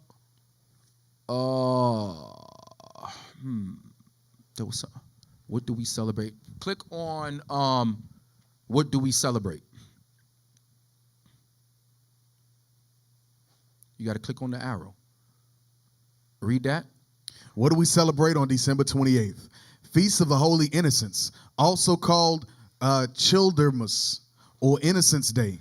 Festival celebrated in the Christian churches in the West on December 28th and in the Eastern churches on December 29th, and commemorating the massacre of the children by King Herod in his attempt to kill the infant Jesus. So that was Amalek who did this. Amalek who did this. I'm going to repeat it again. Amalek who did this. Okay? And they still celebrate it today in these churches. Okay? They commemorate it. Now, type in who celebrates Holy Innocents Day, because it was something that came up. So it's called Dia de los Inocentes. My Spanish is horrible. I need Kasha to repeat this thing for me. Go ahead. Okay, go ahead. What is it? Who celebrates Dia de los Inocentes? What is it? In Spain, and indeed across many primarily Roman Catholic countries, the 28th day of December is a day of pranks and practical jokes. However, where April Fool's is a relatively low-key event with somewhat murky origins, Dia de los Santos Inocentes is a national celebration rooted in specific religious history. So when you, and mainly you got the Northern Kingdom tribes that celebrate this thing. So when you might say, well, that's just Judah. That was just Judah, Benjamin, and Levi. Not necessarily. Get me Matthews. Get me Matthews. As if you guys weren't in the land. Simple as hell. Celebrating the destruction of your brothers. Where is it in Matthews about the Galilee of the Gentiles? Yeah, 4:13. Come on. The book of Matthew, chapter 4 and verse 13. And leaving Nazareth, he came and dwelt in Capernaum, which is upon the sea coast, in the borders of Zebulun and Naphtali, that it might be fulfilled, which was spoken by Isaiah the prophet, saying, the land of Zebulun and the land of Naphtali by the way of the sea, beyond Jordan, Galilee of the Gentiles. So you had remnants, I'm going to repeat that again, small remnants of the northern kingdom in the land of Judea. So you was there too, celebrating your own death, your own kinsman death by the hand of Amalek. This is one of the first Holocausts. Okay, close that out. Close that out. All right, so that was Herod the Great. All right, get me Matthew chapter 14, 1 through 12. The book of Matthew, chapter 14 and verse 1. At that time, Herod the Tetrarch heard of the fame of Jesus. So you now you had Herod the Tetrarch. That's when Christ came back. That's when Christ left Egypt and came back to Israel after the first Herod the Great passed away. Y'all understand that? Remember, they had the same titles, Herod. Herod the Great passed, and you had Herod the Tetrarch. Okay, go ahead. And said unto his servants, this is John the Baptist. He is risen from the dead, and therefore mighty works do show forth themselves in him. Go ahead. For Herod had laid hold on John and bound him and put him in prison for Herodias' sake, his brother Philip's wife. Go ahead. For John said unto him, it is not lawful for thee to have her. And when he would have put him to death, he feared the multitude because they counted him as a prophet. So why would he put him to death if they were raised in the custom of the Jews? Why was he not keeping that law found in Leviticus 18? Why? Because they're blasphemous liars. Amalek are blasphemous liars. Okay, go ahead. But when Herod's birthday was kept, go ahead. The daughter of Herodias danced before them and pleased Herod. Whereupon he promised with an oath to give her whatsoever she would ask. Go ahead. And she, being before instructed of her mother, said, give me here John Baptist's head in a charger. Go ahead. And the king was sorry. Nevertheless, for the oath's sake, and them which sat with him at meat, he commanded it to be given her. Go ahead. And he sent and beheaded John in the prison. And his head was brought in a charger. Go ahead. And given to the damsel. Go ahead. And she brought it to her mother. And she brought it to her mother. Go ahead. And his disciples came and took up the body and buried it and went and told Jesus. So Amalek beheaded John the Baptist, not for anything physical, but because he was telling the truth. The same way we come and tell the truth now, And then you'll see they try to demonize us with their propaganda, with their secret plots. They don't want to be exposed. Ooh, the big bad Israelites. And we're not doing anything physical. We're not hanging anybody off of trees. We're not castrating anybody. We're not blackballing anybody. We're not redlining anybody. The things that they do to us. All we're doing is reading the Bible. But just like their forefather, Herod the Tetrarch, they hate the Bible. That's right. Okay, that's why he put John the Baptist to death, because all he did was tell him a law that he knew, because he was raised. They were all raised in the custom of the Jews. Okay, get me, okay, we did Matthew's. Get me Deuteronomy 28, verse 48. The book of Deuteronomy, chapter 28 and verse 48. We all should be familiar with the book of Deuteronomy. Okay, that is Bible 101, Israelite 101. Deuteronomy, the 28th chapter, only pertains to us. Go ahead. The book of Deuteronomy, chapter 28 and verse 48. Therefore shalt thou serve thine enemies, which the Lord shall send against thee, in hunger, and in thirst, and in nakedness, and in want of all things. And in want of all things, meaning everything under the sun. Go ahead. And he shall put a yoke of iron upon thy neck. And he shall put a yoke of iron upon thy neck. When we read that, we always think about, who's the first person that we think about? Huh? No, I'm talking about the people that put the yokes of iron on your necks. Esau. Esau, but what Esau? Normally, we always think about American Esau. Some might say, well, British, Portuguese, Spanish, French. But why do we always leave out Amalek? That shows you the propaganda already seeped into the deep recesses of your mind. It's already in your mind. You thinking this man is holy. Some of you really think that they're the Jews. Some of you really think these white Hebrew Israeli Amalekites are the Jews. That's why you never make mention of them. When you read Deuteronomy 28, when you break it down in the street, you don't make mention of them. You don't think that they had a hand in your slavery? Are they all not part of the same red dragon? Are they not Edomites? You don't think they had a hand in your destruction? That shows you the depths of white supremacy. It's in your mind, where you'll leave out a group of people. Ani Yehudi, no, Ani Yehudi, nothing. Atalo Goyim, you're a goy. That's what you are. You're a heathen. You ain't a Jew. Okay? I'm looking at the Jews of God. But you have to know your history. They always say, don't forget, right?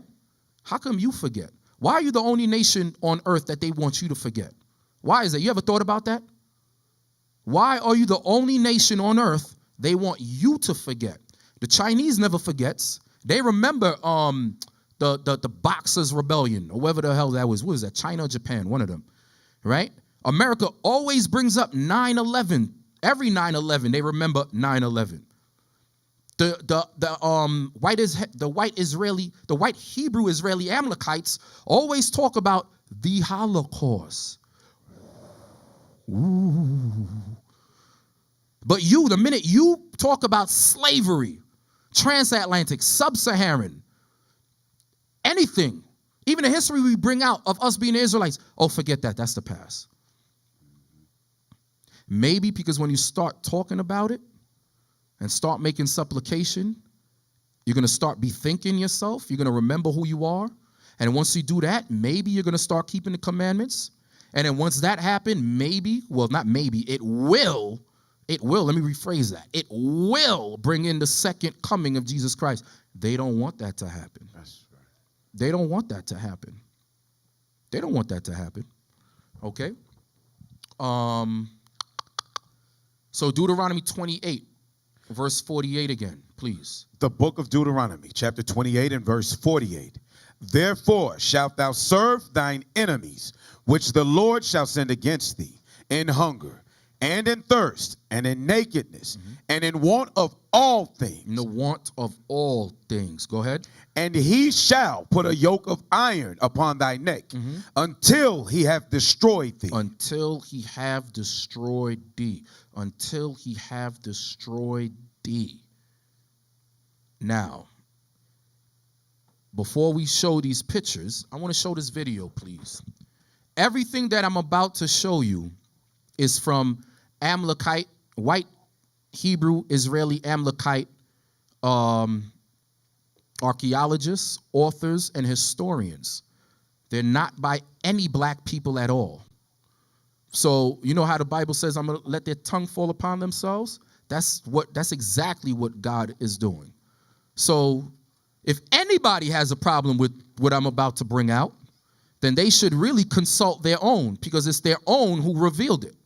So before you call us anti-Shemitic or Semitic, which we cannot be anti-Semitic, but let's say you want to call us anti-Semitic, you would have to call your own. The same Amalekites who revealed it, you got to call them anti-Semitic for speaking the truth. Okay, play the video. This is going to be our disclosure. Yours Go ahead. is a voice of criticism we don't often hear in the United States. This is Amalek, Often two Amalekites. when there is dissent expressed in the United States against policies of the Israeli government, people here are called anti-Semitic.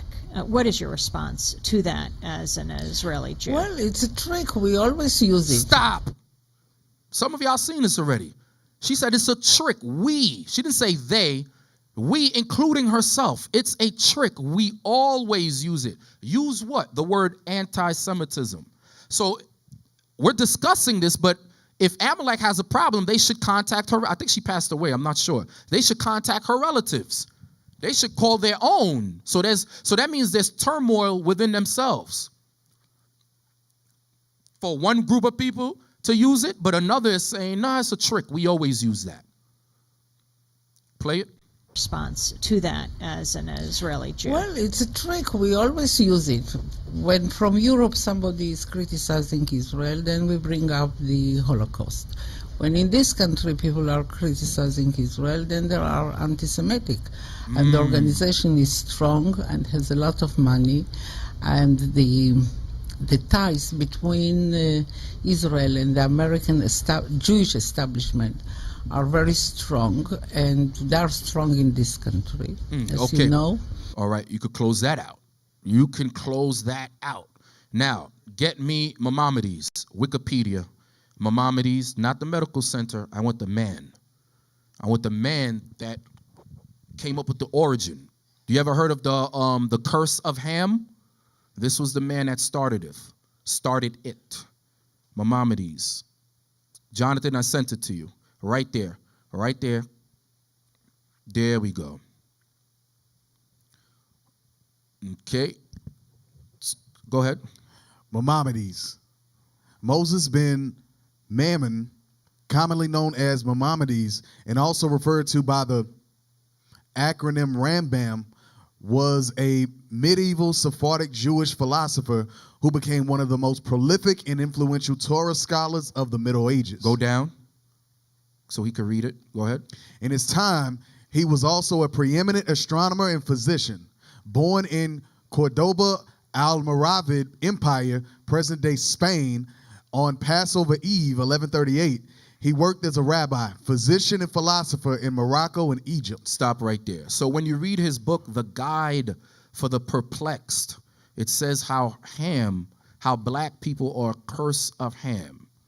Okay, it talked about the lips, the kinky hair, and the genitalia being enlarged, because theirs are not enlarged.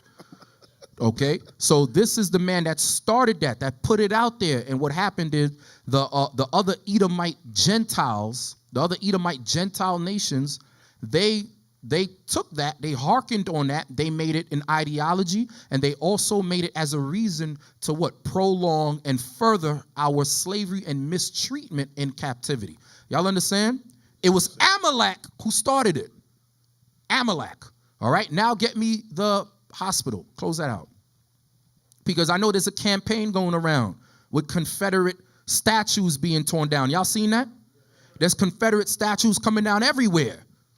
But the same way they taking down those statues, what happened to this? They named a hospital after this demon. Right there in Borough Park, Brooklyn. Look at that. Maimonides Medical Center. Show the building. This is a hospital. If they're not going to take the hospital down, change the name. The same way they got rid of, how they call him, Marion Sims. Remember Marion Sims? Y'all know who that is, right? Okay, y'all write the name down, do the research. Okay, Marion Sims. They took down a statue of him. So what happened to this? Here you have a hospital named after a demon. Maimonides, Amalek. Okay, take that down. Read Deuteronomy 28, verse 68. The book of Deuteronomy, chapter 28 and verse 68. Come on. And the Lord shall bring thee into Egypt again. Egypt again, bondage again, slavery again. Go ahead. With ships. And he gets detailed. He says, with ships. Come on. By the way whereof I spake unto thee. Go ahead. Thou shalt see it no more again. Come on. And there where the ships docked. Come on. Ye shall be sold. Ye shall be sold. Come on. Unto your enemies. Go ahead. For bondmen and bondwomen. Go ahead. And no man shall buy you. Meaning no man shall redeem you, as many has tried. Now, who was doing the selling and who was doing the buying? Read that. Let me well. A likely young Negro wench, about 18 years of age, speaks good English, fit for town or country benefits, to be sold by Nathan and Isaac Levi in Nathan and Isaac Levi, or Levi, however they pronounce it. Nathan and Isaac Levi. Y'all see what I'm reading? To be sold by Nathan and Isaac Levi in Front Street, Philadelphia. For many of you think that there was no slaves up there in the north, the so-called abolitionist state. Yeah, right. Abolition, my rear end. Okay? We was held up there too as slaves. Okay? Sometimes on the low, sometimes in the open. But look, this was done in the open right here. Sold by Amalek. Nathan and Isaac Levi. Okay? Get the next one.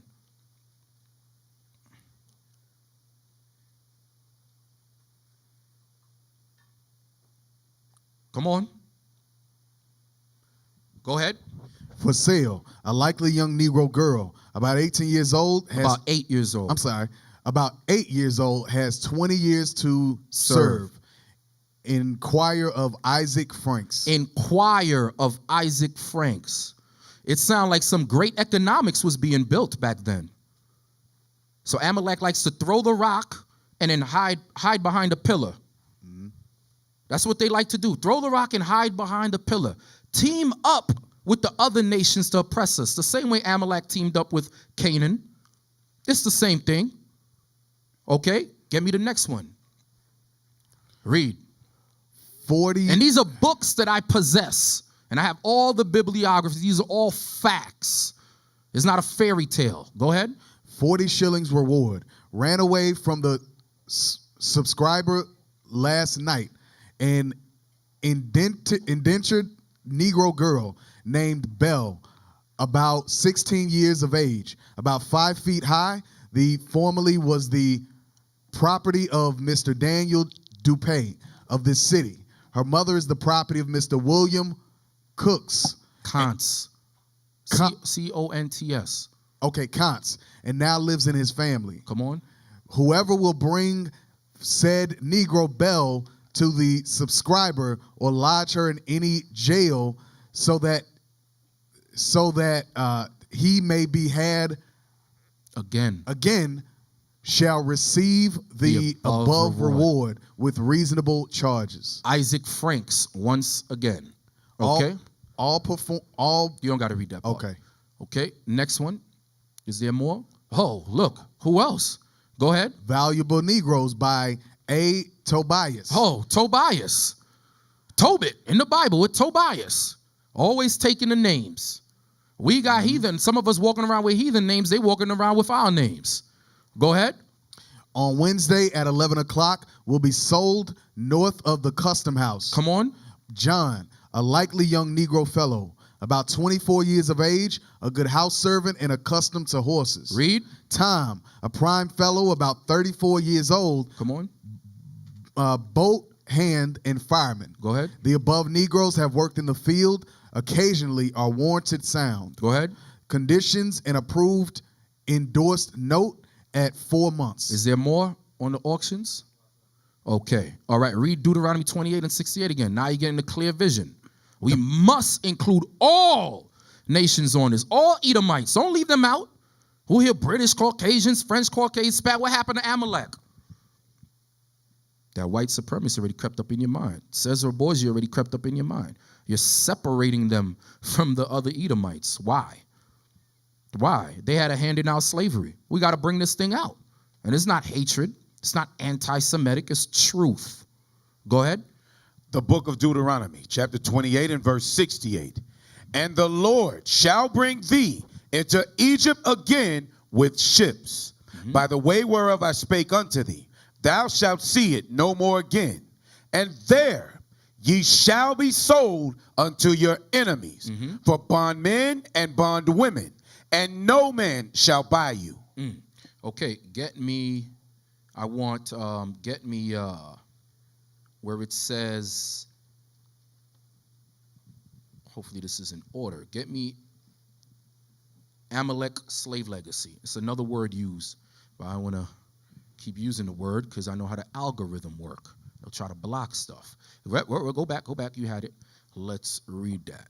Jews and the African slave trade. Throughout the history of the practice, Jews have been involved in just read the highlighted. I'm sorry. In his book, A History of the Jews, Solomon Grazel states that Jews were among the most important slave dealers. And I have his book as well, A History of the Jews by Solomon Grazel. Go ahead. In European society. Henry L. Feingold. No, read Lady Magnus. I'm sorry. Go ahead. Lady Magnus writes that in the Middle Ages, the principal purchasers of slaves were found among the Jews. Go ahead. And these are Amalekite people saying this. They're telling on themselves. These are not black people. These are not Chinese people. These are not Japanese people, East Indian people, Arab people. No, these are Amalekites telling on themselves. Go ahead. They seem to be always and everywhere at hand to buy and to have the means equally ready to pay. Go ahead. Henry L. Feingold stated that Jews who were frequently found at the heart of commerce could not have failed to contribute a proportionate share to the slave trade directly or indirectly. Good. Get me the next one that's supposed to be attached to that.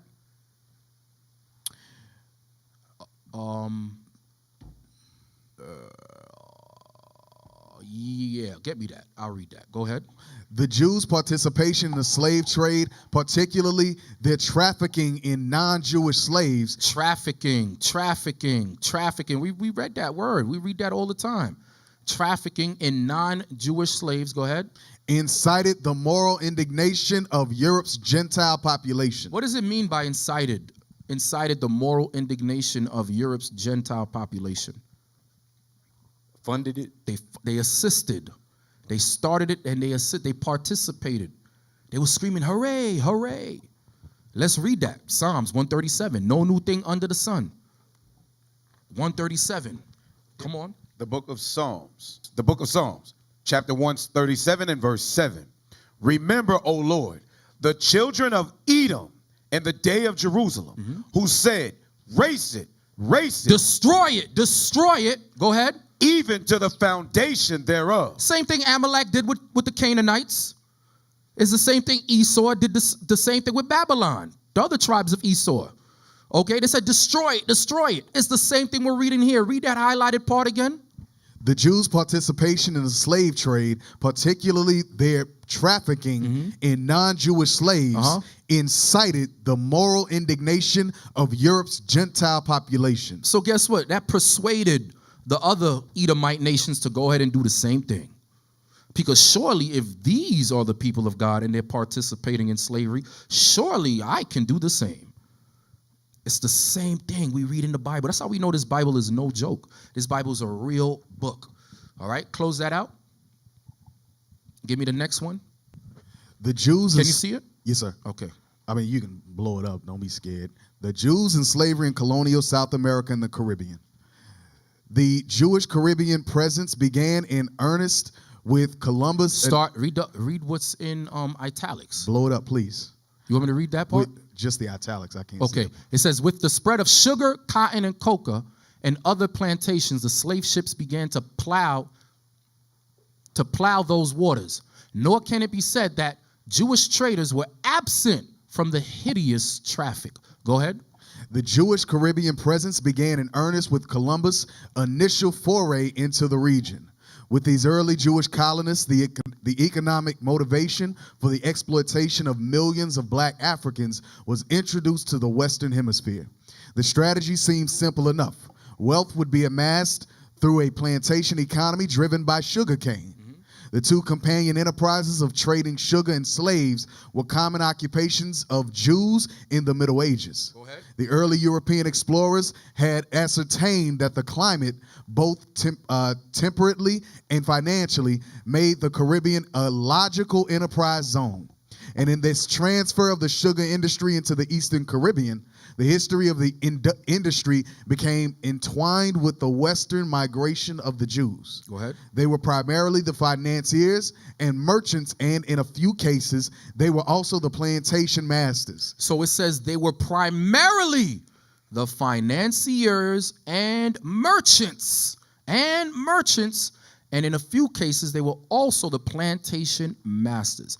Please get me Hosea chapter 12, verse 7. Stay right where you at. Get me Hosea. 12 and 7. Yes, sir. Come on. Yes, sir. The book of Hosea, chapter 12 and verse 7. Go ahead. He is a merchant. Come on. The balances of deceit are in his hand. So it says he is a merchant. The balances of deceit are in their hands. Why? Because they trafficked slaves. They trafficked slaves, built their wealth off the backs and blood of slaves, the true Israelites, so-called black people. Go ahead. He is a merchant. The balances of deceit are in his hand. He loveth to oppress. He loveth to oppress. They oppressed us back then, and they're still doing it now, although it might seem subtle to some of you. Okay? Go ahead. Come on, let me roll. The early European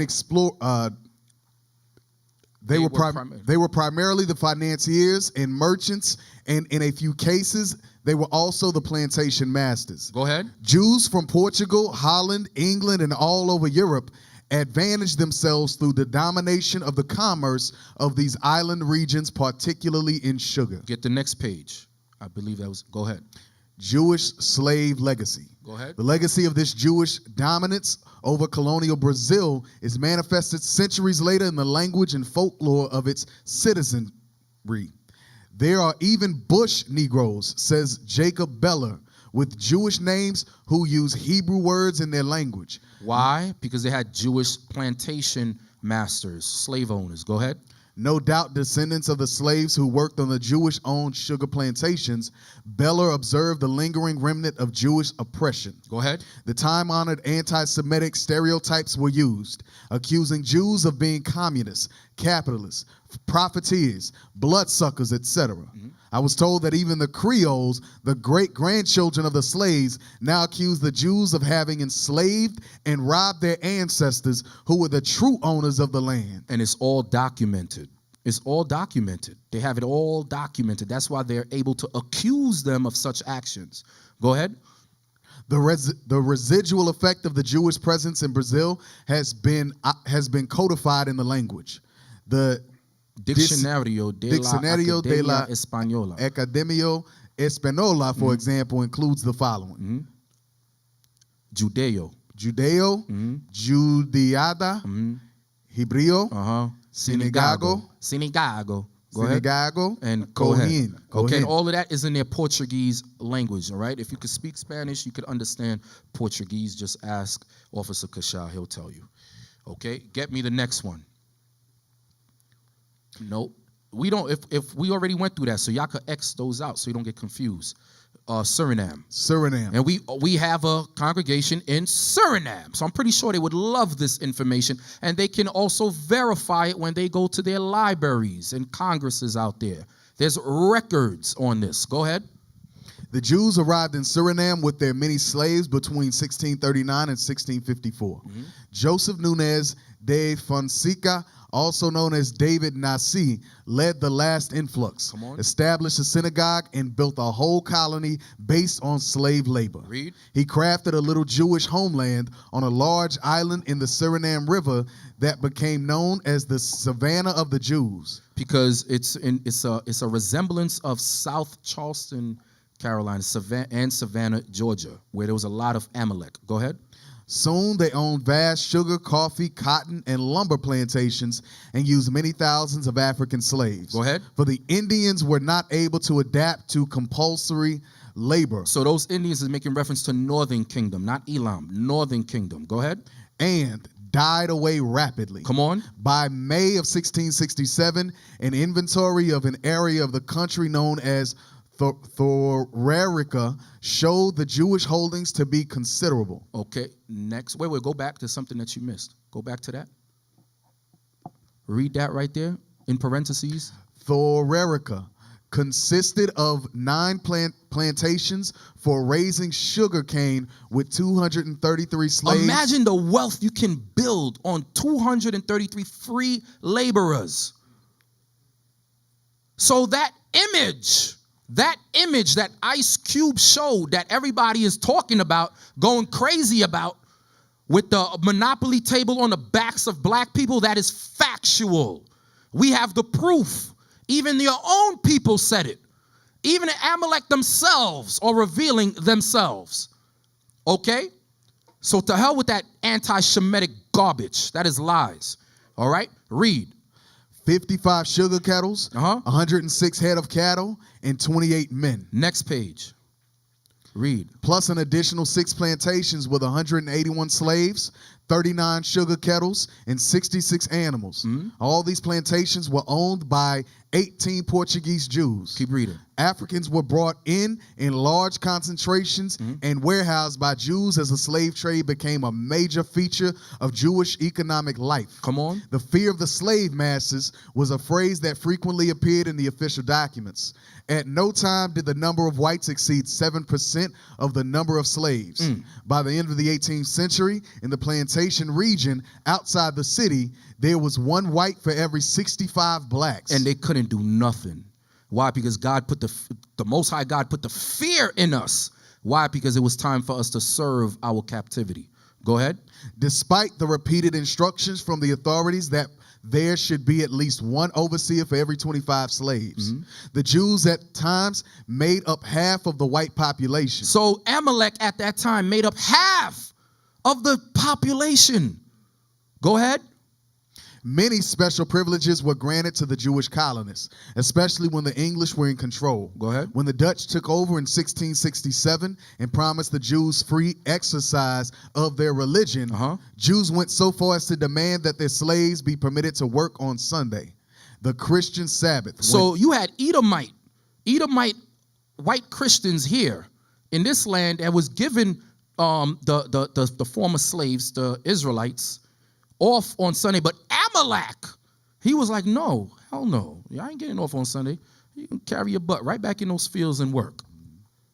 Okay? Bring that. Go to the other one. Remember, whatever we're not using, you could cross out. Wait. Go ahead. The names. See, these are Paramaribo. We went there. All right. We went there for camp. Okay. Read that. The wealth. The wealth of the Jews is demonstrated in EAJA, page 155, in which Bloom says that 10 Jews departed for Jamaica in 1675 with 322 slaves. See also MCAJ1, page 159. Okay, that's it. Go down the below list. Wait. Can I read the names? Lord have mercy. Go back to what you, Okay. Oh, it says the below listed. Read that. Minimize that a bit. Some words are cut off. Could you just minimize it just a little? Right there. The below. The below. The below. Read it. The below listed made in quantities of sugar ranging from 25 to 1,400 pounds. The below listed Jewish donors, therefore, may be considered plantation owners or brokers who were the prime exploiters of black African labor. The names marked with an asterisk are mentioned on other lists and in documents relating to slaveholding Jews. Exploitation of black excellence. That's what we're basically reading in a nutshell. All right, and you have all the names there: Daniel Messiah, Joseph Coronel, Jacob Rodriguez de Prado Jr., Abraham Nunez Henriquez, Abraham Pereira, whatever, Abraham de Pina, Abraham Crespo. You jump over David Juden and Ishak. Ishak is supposed to be Isaac. Isaac, Israel, Ardenez, and all the names are there, documented unto this very day. Okay, close that out. Give me the next one. Read. All, just highlight it. Read that, the top, all more. Okay. All more than 1/3 of the white population of the colony. When authorities considered legislation requiring that slaves be idle on the Christian Sabbath, the Jews protested, calling such an ordinance a crippling disability. The black African was so critical to the development of the Jewish community that the economic decline of the community was largely connected with the abolition of the slave trade in 1819 and the emancipation of the slaves in 1863. Go ahead. Jewish plantations. In May of 1668, an inventory of 15 plantations owned by 18 Portuguese Jews counted 414 black Africans being held as slaves. In Richard Gottheil's article, Contributions to the History of the Jews in Suriname, he lists those plantations, which evidently belonged to Jews, showing how the Jews, even here, naturally clustered together. Obviously, many thousands of black African slaves were required to make these plantations productive. Go down, and you see the names right there. Okay. Plantations on Suriname River with acres. Look at the acres. Y'all talking about 3. Hey, we was driving somewhere yesterday, and I seen land or houses on 3-4 acres. I was losing my mind. Snapping pictures, calling up the realtors. I want that. But look at Amalek. Widow of J.O. Konasi, Portobello. 800 acres. And Negroes, the body of black slaves to operate on those acres. S.A. Meza, 1,000 acres. Ishak, Isaac, the David Meza, 1,000 acres. Solomon Meza, 1,000 acres. Y'all see this? Stolen land. Jump over. Look at this. B.H. Grenada. 1558, 1,558 acres of land. Imagine working that thing from sun up to sundown, picking cotton, picking whatever you had to pick. Unbelievable. Okay, next one. Yes, sir. All right, you could these are the different plantations. Bring that out. You could take that down. Give me some more. Read this right here. Read it quick. According to Jewish author Herbert I. Bloom, the slave trade was one of the most important Jewish activities here as elsewhere in the colonies. The following is a list of Jewish buyers of black slaves from the Dutch West India Company in Suriname, February 21st, 22nd, 23rd, 1707. Look right here. Look at all the names and look at the people that they had.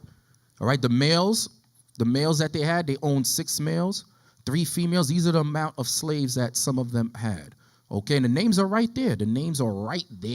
Documented. Okay, cross that out. Exit out of that. Go ahead, read. The Jews were naturally heavy buyers in the African slave markets, and in 1755, even the synagogue invested in a house and 14 slaves, purchased from another Jew, A. Pereira. Other registered investments of the synagogue include a plantation called Nahamu, comfort ye. Just like Nahama. Go ahead. With its 112 slaves. Ishak de Joseph Cohen Nasi, of a most prominent Jewish family, purchased Toppenberg Tulip Castle with its 72 Africans, many of whom died in 1772, forcing him into financial crisis. Read. Thousands of enslaved Africans labored for the Jewish plantation masters in the cruelest, most inhuman conditions. The list below is composed of names that appeared on maps of settlements in Suriname circa 1750 to 1780. Cross that out. Exit out of that. The Jews murder the blacks of Suriname. Okay, so this is the basically the dominance and the persecution that Amalek was doing over there in Suriname. Suriname, we know, is comprised of Asher and a little bit of Benjamin. So you have Asher and the tribe of Benjamin out there. Go ahead. From time to time, the Negro slaves revolted and escaped to the jungles, whence they descended on their masters. For nearly a century, the savannah suffered from these depredations. And to fight them off, the Jewish planters had only themselves to depend on. Go ahead.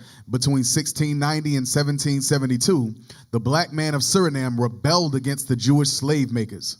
The Maroons, or runaway former slaves, formed several communities in the inaccessible parts of the woods and were the most implacable and cruel enemies of the colonists. Some 6,000 ex-slaves had escaped into the interior of the colony by the early 18th century and proved too stubborn for the Dutch to overcome. Go ahead. 3 major groups of Maroons became established in the interior regions So you had 3 major groups of the Maroons. Go ahead. and became known as the Dukas, Saramacans, and Maturis. The Jukas, in this day and time, they hold claim to Judah, all right, the empire of Judah. Go ahead. Jacob R. Marcus reported the conditions of the time. Go ahead, read that. The whites felt they were being persecuted by their own slaves. So the whites felt, man, I'm telling you, the caucasity of this man. The whites felt they were being persecuted by their own slaves because they looked at them as possessions.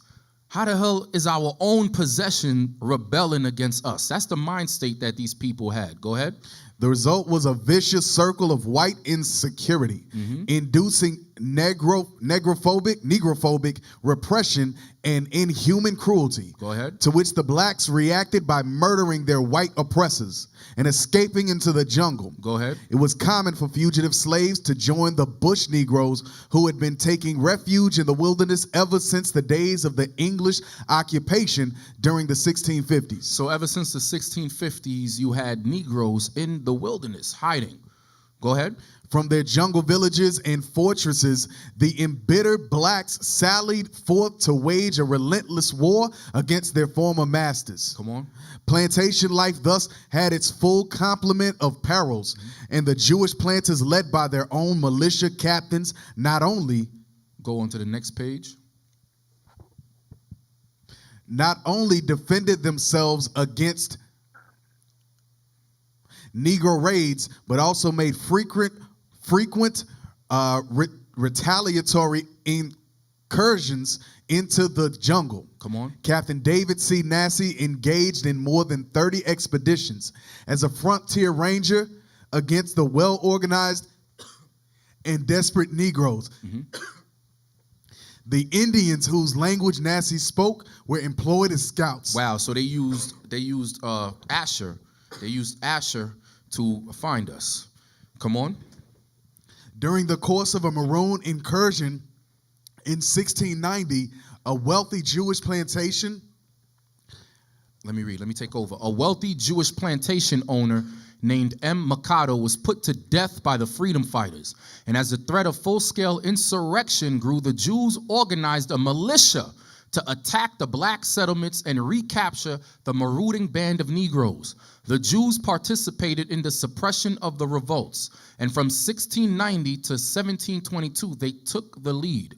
As a matter of fact, writes Cecile Roth was an Amalekite historian, so this was one of their own.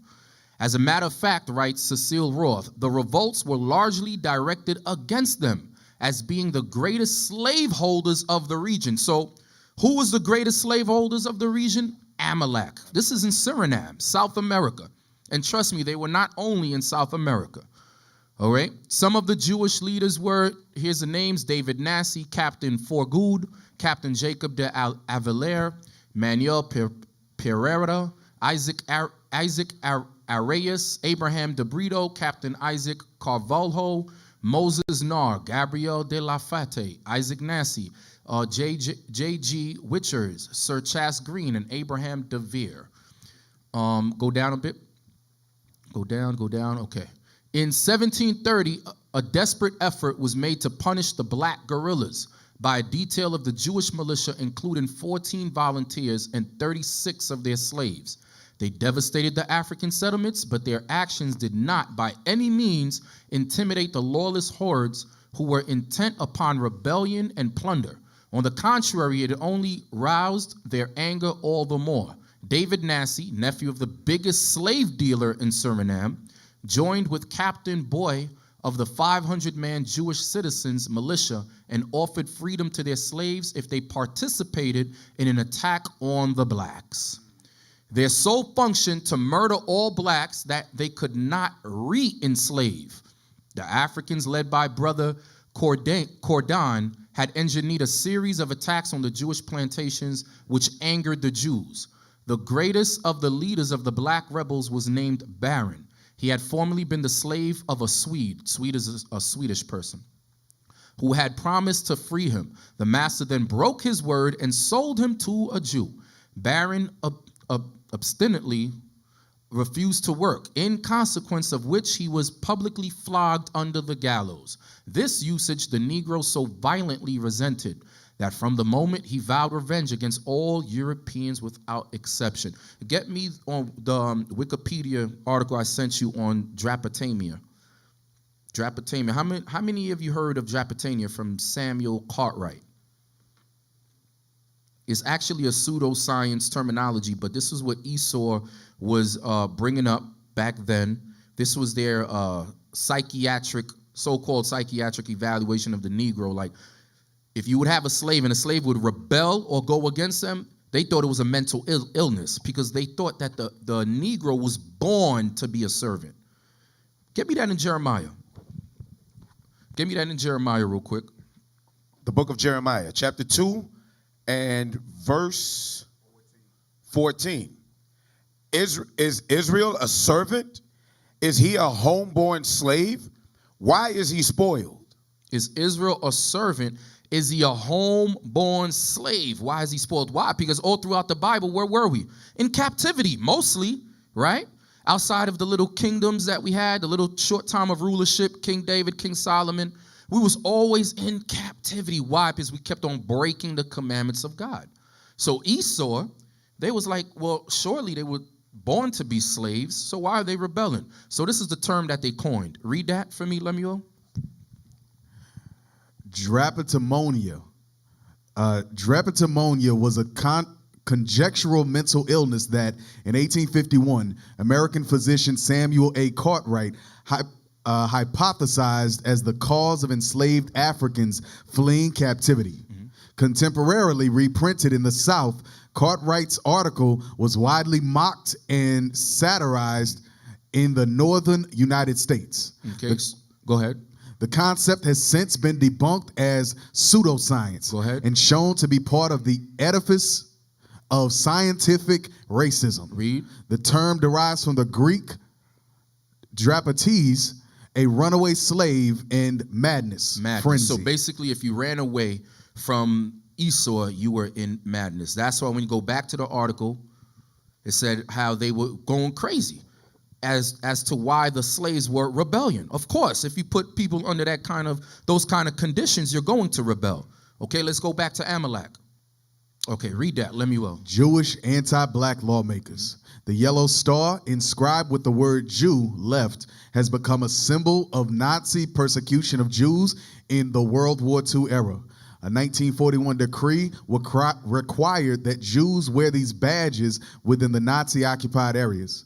The cloth badge was to be prominently displayed on every Jew's clothing for easy identification. So this is what was going on during the reign of Adolf Hitler, all right? We all heard about that story, all right? Some of us was forced to read the diary of Anne Frank and so forth and watch Schindler's List and all of that, okay? But they tell you to forget your history, but remember theirs. Go ahead. A century earlier in Charleston, South Carolina, Jewish... So a century earlier, meaning 100 years earlier, In Charleston, South Carolina, go ahead. Jewish constable Moses Levy or Levi reminded the population of the 1813 ordinance to regulate badges for Negroes. Go ahead. His notice in the Southern Patriot newspaper warned that the regulation required that all Negroes or other slaves working out on hire shall wear the badge received from the city treasurer conspicuously about their persons. So Negroes had to walk around, and I've seen some of these. If any of you ever get a chance to go to Philly, there's a museum called Lest We Forget. They had those badges there. I seen them in real life. Go ahead. And it should be lawful for any person to command any Negro or other slave applying for hire or working out to produce his or her badge. Signed by Moses Levy, police officer. So Moses Levy was an Amalekite. Go ahead. Violation of this Nazism meant corporal punishment for blacks. In Charleston alone, several Jews were officially responsible for enforcing the slave badge ordinance. Go ahead. And for the apprehension and punishment of black people who wanted freedom more than slavery. Read. Mordecai Sheftall Jr. served as police chief in Savannah, Georgia, between 1849 and 1851. Savannah's other Jewish officials included judges Levi S. DeLeon and Mordecai Sheftall Sr., 5 sheriffs and 5 clerks. Part of their sworn duties included the regulation of slaves and freedmen. The regulation of slaves and freedoms, and they worked with the other Edomite Gentile nations. Look at the names. Louis Gomez, 1802, of turnkey of jail. It goes all the way down. Elisha, Moses, Morris, Nathan, Solomon, Samuel, Mark, Solomon, Moses Jr., Moses, Levi. Okay? Get the next article. Go back up, go up, go up. Read that. Is there a title? Can we see the title or no? All right, go ahead. Guys, their identities and start at where it says virtually. Virtually all whites shared a common desire to keep blacks away from education, the ballot box, and any hopes or dreams they have entertained about freedom, justice, equality, or independence. The Ku Klux Klan, as an organization, represented any Southern blacks. Yeah. During slavery, roving bands of whites called Paddy patrollers tormented all blacks, enslaved and freed, taking lewd, sadistic pleasure in the rape and torture of black men, women, and children. The task of hunting down and persecuting runaway or rebellious blacks fell to the newest European immigrants, primarily the Irish. Go ahead. It was no effort at all for this menacing assemblage of Southern white rabble to exchange pre-war paddy rolling. Go down so he could read it. For post-war night riding. Every white and Jewish male citizen. Every what? Every white and Jewish male citizen. Go ahead. Was expected to participate in the terrorism. And every citizen was expected to be particularly vigilant in upholding communal fidelity to cherished racial traditions. Read. Texas merchant slave. Texas merchant slave. Now you see, no, go back. Don't jump the gun, brothers. You see right there where it says KKK, notice, causes Negroes to go to work or whatever by the Associated Press. So like I said, these are real articles. These are not myths or comic books, okay? That's Corsicana, Texas. How far is that? Corsicana. Where is that? About 40 miles south on 45. About 40 miles south, okay? So there is a such thing as a Corsicana, whatever, Texas, right? Okay, thank you. Texas merchant slave, go down. Okay, go ahead.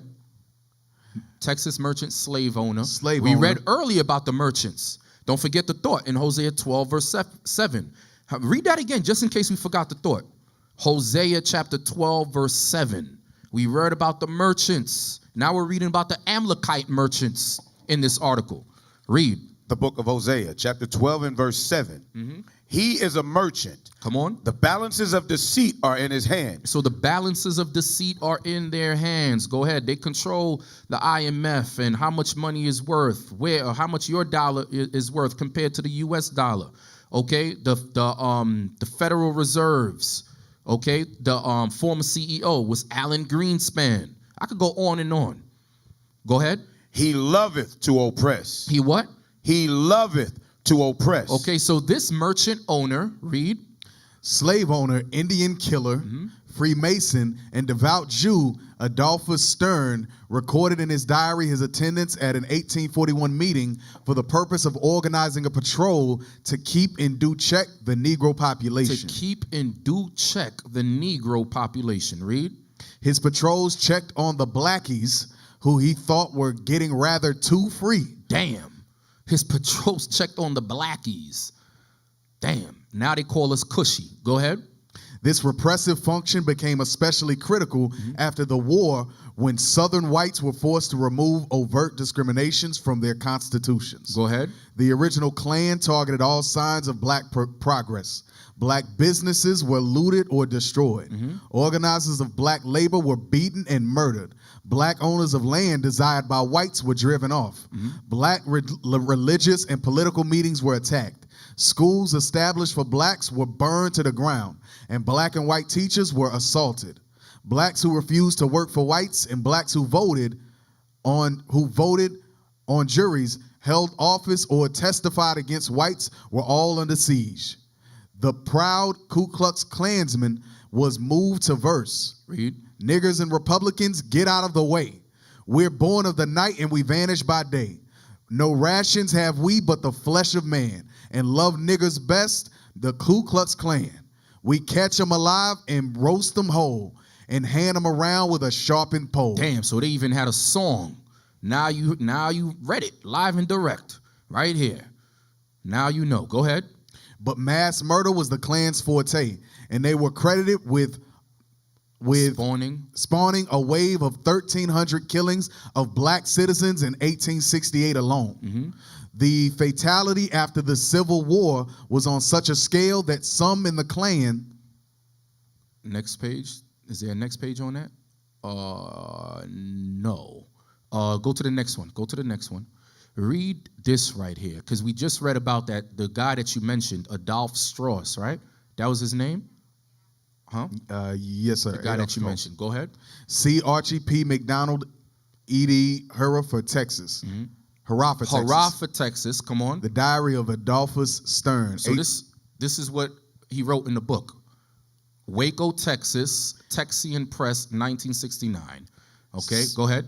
Stern notes the Jewish holiday Yom Kippur, page 50, 175. And so records. the reason he was talking about Yom Kippur is what we call the Day of Atonement, what God calls the Day of Atonement.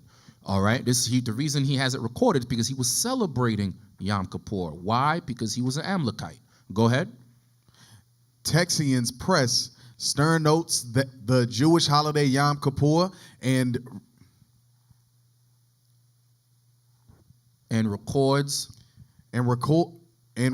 that he gave the Negro woman Susan a sound beating, which she well deserved. Stern's diary is a casual walk through the world of slaveholding and Indian land theft, with observations of the interactions among enslaved Africans, Jews, Freemasons, and Gentiles. And blacks are mentioned throughout. Okay. That's it right there. Go to the next one. Read that. Furthermore, in Roberta Strauss Furlick's The Fate of the Jews, a people torn between Israeli power and Jewish ethnics, she confronts the reality of her people's Western development. She confronts the reality of her people. That's why we said earlier we're gonna read their historical books and archaeological findings and newspapers. We're not gonna quote anything from anybody outside of the Amalekite nation. All right, she said her people's Western development. Go ahead. Whether so many Southern Jews would have achieved so high a level of social, political, economic, and intellectual status and recognition without the presence of the lowly and degraded slave is indeed dubious. You hear that? Is indeed dubious. Come on. How ironic that the distinctions bestowed upon Jewish men like Judah P. Benjamin were in some measure dependent upon the sufferings of the Negro slaves they bought and sold with such equanimity. You hear that? So that ad, that meme or picture that the brother Ice Cube put up with the backs, the monopoly on the backs of so-called black men, he was absolutely correct. Because their own people are telling the truth about the matter. But it's the masses of black people that don't know. Okay, and they still look at these people as the true Israelites when they are not. Okay, next one. And Southern American enterprises and eventually moved into the American Northeast. Just the bottom part. Columbus, Jews, and the slave trade. Come on. Not jewels, but Jews were the real financial basis of the first expedition of Columbus. Next. George Cohen, among many Jewish historians. George who? George Cohen. So we're talking about Amalek, right? Amongst many Jewish historians, go ahead, proclaims that wealthy Jews financed the expeditions of Columbus. Come on. And adds that the story of Isabella's jewels is not founded on fact. The story of Isabella Jewels is that the queen herself financed the slave trade with her jewelry, her riches, whatever she had, but that's not so. Go ahead. But rather it was an invention intended to glorify the queen. Next one. Can you read that? Cecil Roth's History of the Marranos. The connection between the Jews and the discovery of America was not, however, merely a question of fortuitous coincidence. The epic-making expedition of 1492 was, as a matter of fact, very largely a Jewish, or rather a Marrano enterprise. The Marranos were considered Sephardic Jewish people, and you also had Negroes over there because we were in Spain as well during what's called the Spanish Inquisition. Read. Columbus, the Jew. A few scholars, including Roth, present strong evidence that Columbus was himself a Jew. Come on. He hid his Jewishness. Like many of us did. Even you had Negroes doing the same thing. They called them crypto Jews. All right, meaning they practice Judaism or the Torah behind closed doors. But outwardly, they were Christians, modern-day Christianity and other religions. Go ahead. He hid his Jewishness, they say, because no Spanish Jew could ever have expected aid from the king and queen of Spain. Come on. So the explorer claimed to be an Italian Catholic. That's why a lot of people think that Cristobal Colon is Italian, okay, but he's not. Go ahead. Tina Levitan, author of Jews in American Life, found the first reference to Columbus' Jewishness in print in a diplomatic document dated 58 years after the discoverer's next page. Death. The French ambassador to Spain, she reveals, refers to Columbus the Jew. Go ahead. Furthermore, she states, from him we learn that Cristobal Colon, who never called himself Christopher Columbus and never spoke or wore Italian. Or wrote Italian. Or wrote, if we could blow it up, wrote Italian himself. Wrote Italian, was the son of Susanna Fontanarosa, also spelled Fontarosa, and Domingo Colon of Pontevedra, Spain, where those bearing such surnames were Jews, some of who had been bought before the Spanish Inquisition. Letters written by him to strangers have the customary X at the top to indicate the faith of the writer. So there was a certain thing that Amalek was doing back then. They would use the X as a signature. Go ahead. But of the 13 letters written to his son, only one bears an X. And that letter was meant to be shown to the king of Spain. The others have in the place of the X a sign that looks like the Hebrew characters B and H. All right. Initials used by religious Jews, meaning in Hebrew, with the help of God. The B would stand for Baruch or Baruch, and the H would stand for Hashem. Okay, meaning depending on the context that you're using it, is either blessed God or thank God, okay, or like they say, with the help of God, when you say Baruch Hashem. Okay, go ahead. Harry L. Golden and Martin Rywell, authors of Jews in American History, their contribution to the United States of America, are quite insistent about the Jewishness of Columbus. Come on. They cite here Ferdinand Columbus' son, writes that his father's progenitors were of the blood royal of Jerusalem. Go ahead. In Columbus's words, for when all is done, David, that most prudent king, was first a shepherd and afterwards afterwards chosen king of Jerusalem. Come on. And I am a servant of that same Lord who raised him to such a dignity. So these are the words of Columbus himself. Go ahead. One Jewish author insists that all existing portraits of the discoverer gave him a Jewish cast of countenance. Go ahead. Another claimed that a certain soft-heartedness in Columbus is a Jewish trait. And there's no certain soft-heartedness in Columbus because we know what we did to the natives. Go ahead. His lineage also pointed to Jewish roots. His mother's maiden name was Susanna Fonterosa, daughter of Jacob, granddaughter of Abraham, and a Jewess. Go ahead. His father, Domingo Colon, was a map seller. Go ahead. Did not Columbus write, the King of Spain, that his ancestors were interested in maps? Okay. Drop that. Is there more? Right there. I think that's the last one. Go ahead. Christopher Columbus was an experienced sailor long before his infamous voyage west. Sir Arthur Helps writes that in the course of his letters, Columbus speaks after the fashion of a practiced slave dealer. Remember in the movie 1492, remember what he said. Remember who he quoted. He quoted Esdras. Remember, he was speaking, who was that, King Ferdinand? He was speaking to somebody, and they told him, how do you know? They're over there. And he was like, well, this person, that person. And he said, Esdras. Okay, so he was well known with maps and different stuff, and the Torah and the Tanakh. Go ahead.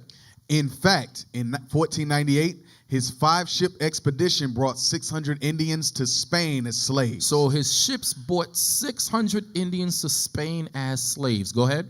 200 were given to the masters of the ships, and 400 sold in Spain. Come on. Columbus employed slave labor in gold mining even before sailing for the New World. Go ahead. He helped to start the Portuguese West African slave labor settlement of San Jorge El Mina, St. George of the Mines, in present-day Ghana, formerly known as the Gold Coast. Yes, they were known as the Gold Coast, but Esau took all of their gold, and we've been to Elmina as well. Read. When the Spaniards found gold in the New World, reports Eric Rosenthal in his book Gold. Eric Rosenthal, another Amalekite. I didn't hear one black name yet. So we can't get called anti-Shemitic, although we are Shemitic, right? Because it's their own that's revealing this truth. Go ahead. The Johannesburg Gold Rush. They started on a gold hunt of such intensity that the natives came to believe the white men suffered from some disease curable only by the limitless application of this metal. When Columbus discovered that, wow, so they said this man's greed was so much, was ridiculous, that he suffered from some disease that was curable only by the limitless application of this metal. Get me Obadiah. Get me Obadiah. If thieves came to thee, if robbers by night, how art thou cut off? Would they not have stolen till they had enough? So God said, would they not have stolen till they had enough? And the historians are saying the same thing. It says, on a gold hunt of such intensity that the natives came to believe the white man suffered from some disease curable only by the limitless application of this metal. Because all he wanted was gold, gold, gold. It was like, damn, can gold cure some kind of sickness that you might have? You think you might come take 2, 3, maybe 10, maybe 20, maybe 100. But this man took everything. Go ahead. when Columbus discovered that apart from some poor alluvial deposits, the gold simply did not exist. Go ahead. He forced the harmless Indian Aborigines into slavery. The entire importation of gold from the New World for the first 20 years after 1492 represented in cash only $300,000 a year.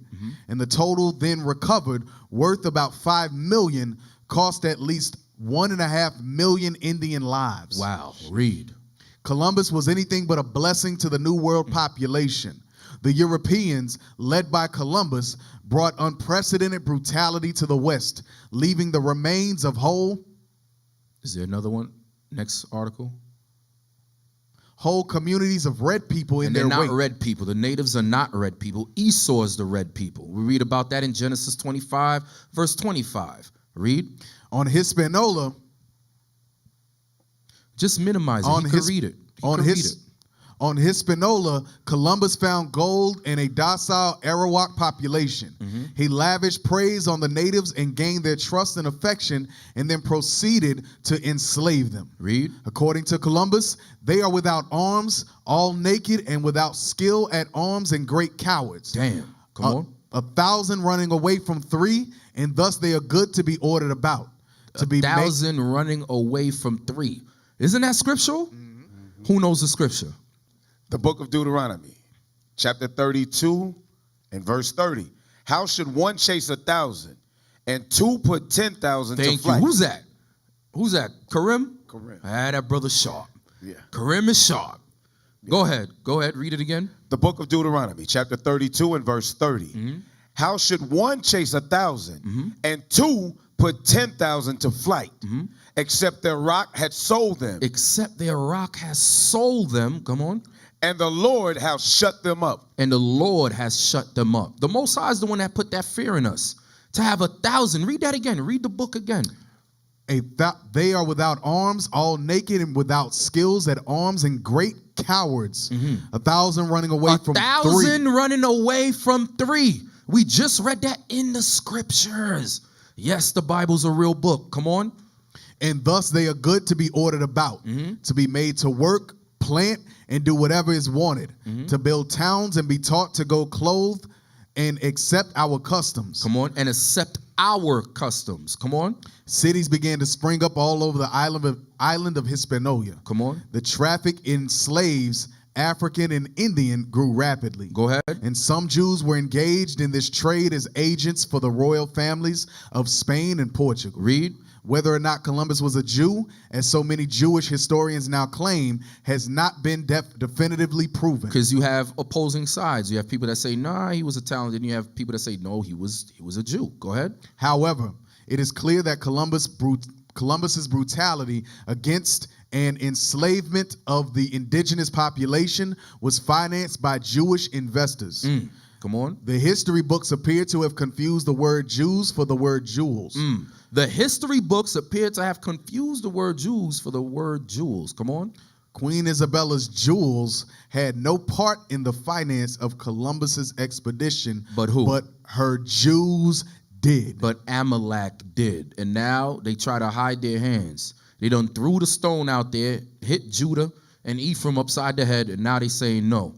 We are not part of that dragon. We have done no wrong. Absolutely not. Absolutely not. They ain't getting away with that. They are not getting away with that. Now, get me the article on get me George Soros real quick. Give me George Soros. Get me George Soros.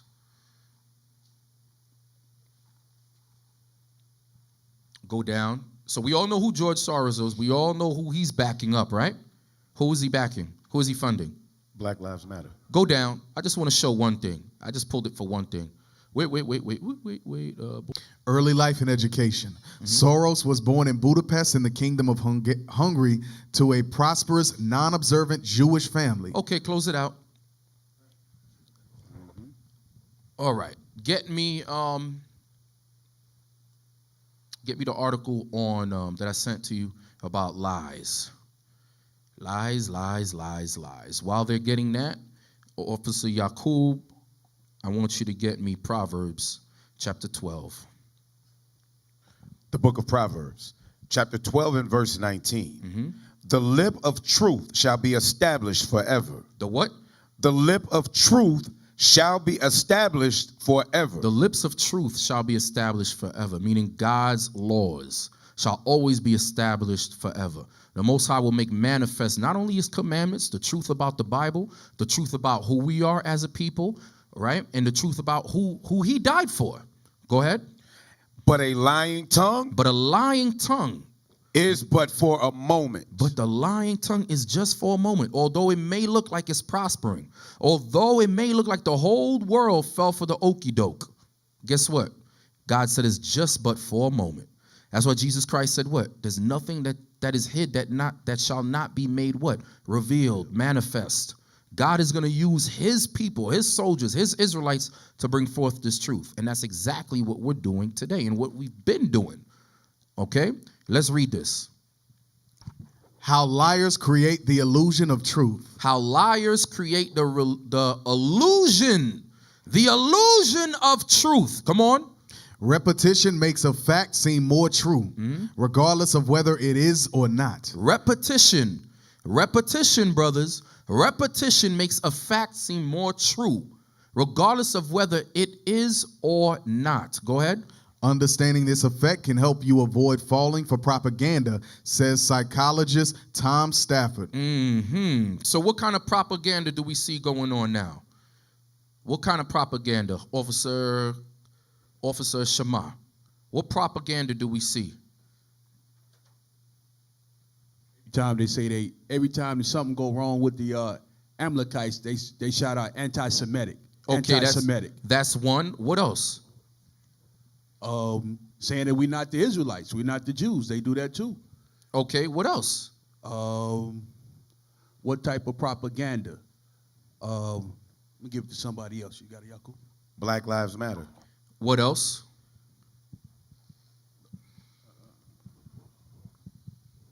That's the one I came up with. There's more. There's more than that you're leaving out. Okay. That we've been seeing in the news. What else? Zeph. Officer Zeph.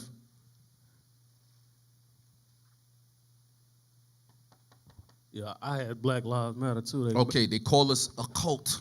Black Hebrew Israelites, a cult. Right. They putting it out there. It's a repetition. Right. They're going to keep putting it out there to make everybody believe, to put a stain on the resurrection of the Israelites. So nobody's going to want to repent. Nobody's going to want to join. But God says they are going to fail. All right? Lying lips, but for a moment. And how do they do that? Give me Esdras. Esdras 5, verse 73. They use the media. They use the mouth of the beast, the media, to do that. Give me Esdras chapter 5 and verse 73. The book of 1 Esdras, chapter 5 and verse 73. And by their secret plots and popular persuasions and commotions, Go ahead. they hindered the finishing of the building all the time that King Cyrus lived. So by their secret plots and popular persuasion, how are you able to persuade people? Through media. Through media, that constant repetition of media. All right? Let's get back to this. Read. Repeat a lie often enough and it becomes the truth. Repeat a lie often enough and it becomes the truth. We are the Israelites. You are black Hebrew cults. You are black Israelites. You're the Negroes, African American. Ani Yehudi. They keep repeating that. Everybody believes them. The whole earth believes them. Go ahead. Is a law of propaganda often attributed to the Nazi Joseph Goebbels. Go ahead. Among psychologists, something like this known as the illusion of truth effect. Here's how a typical experiment on the effect works. Go ahead. Participants rate how true trivia items are. Things like a prune is a dried plum. Go ahead. Sometimes these items are true, like that one, but sometimes participants see a parallel version which isn't true. Go ahead. Something like a date is a dried plum. After a break of minutes or even weeks, the participants do the procedure again. But this time, some of the items they rate are new, and some they saw before in the first phase.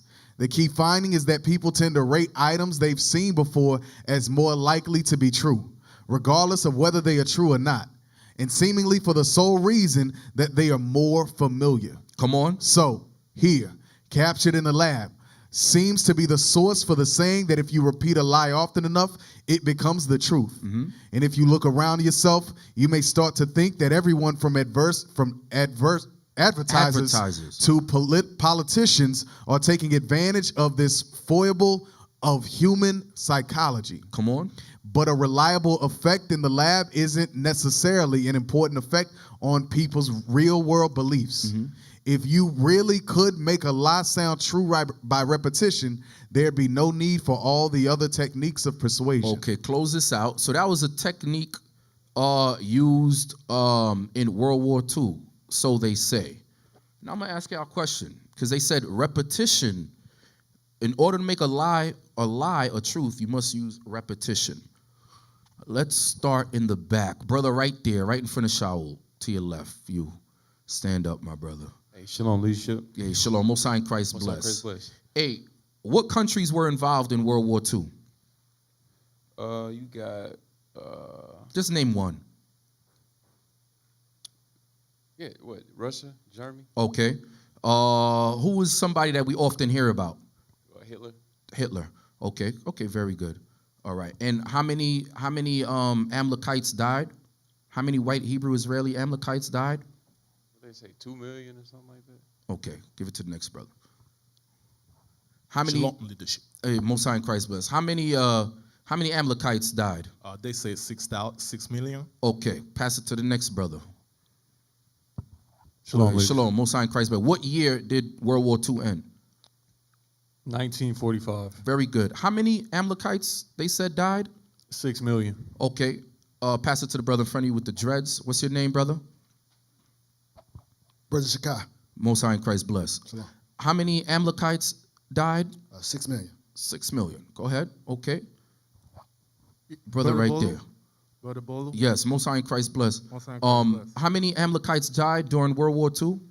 I thought it was 60 million. 6. 6 million. Not 60. Hell no, not 60.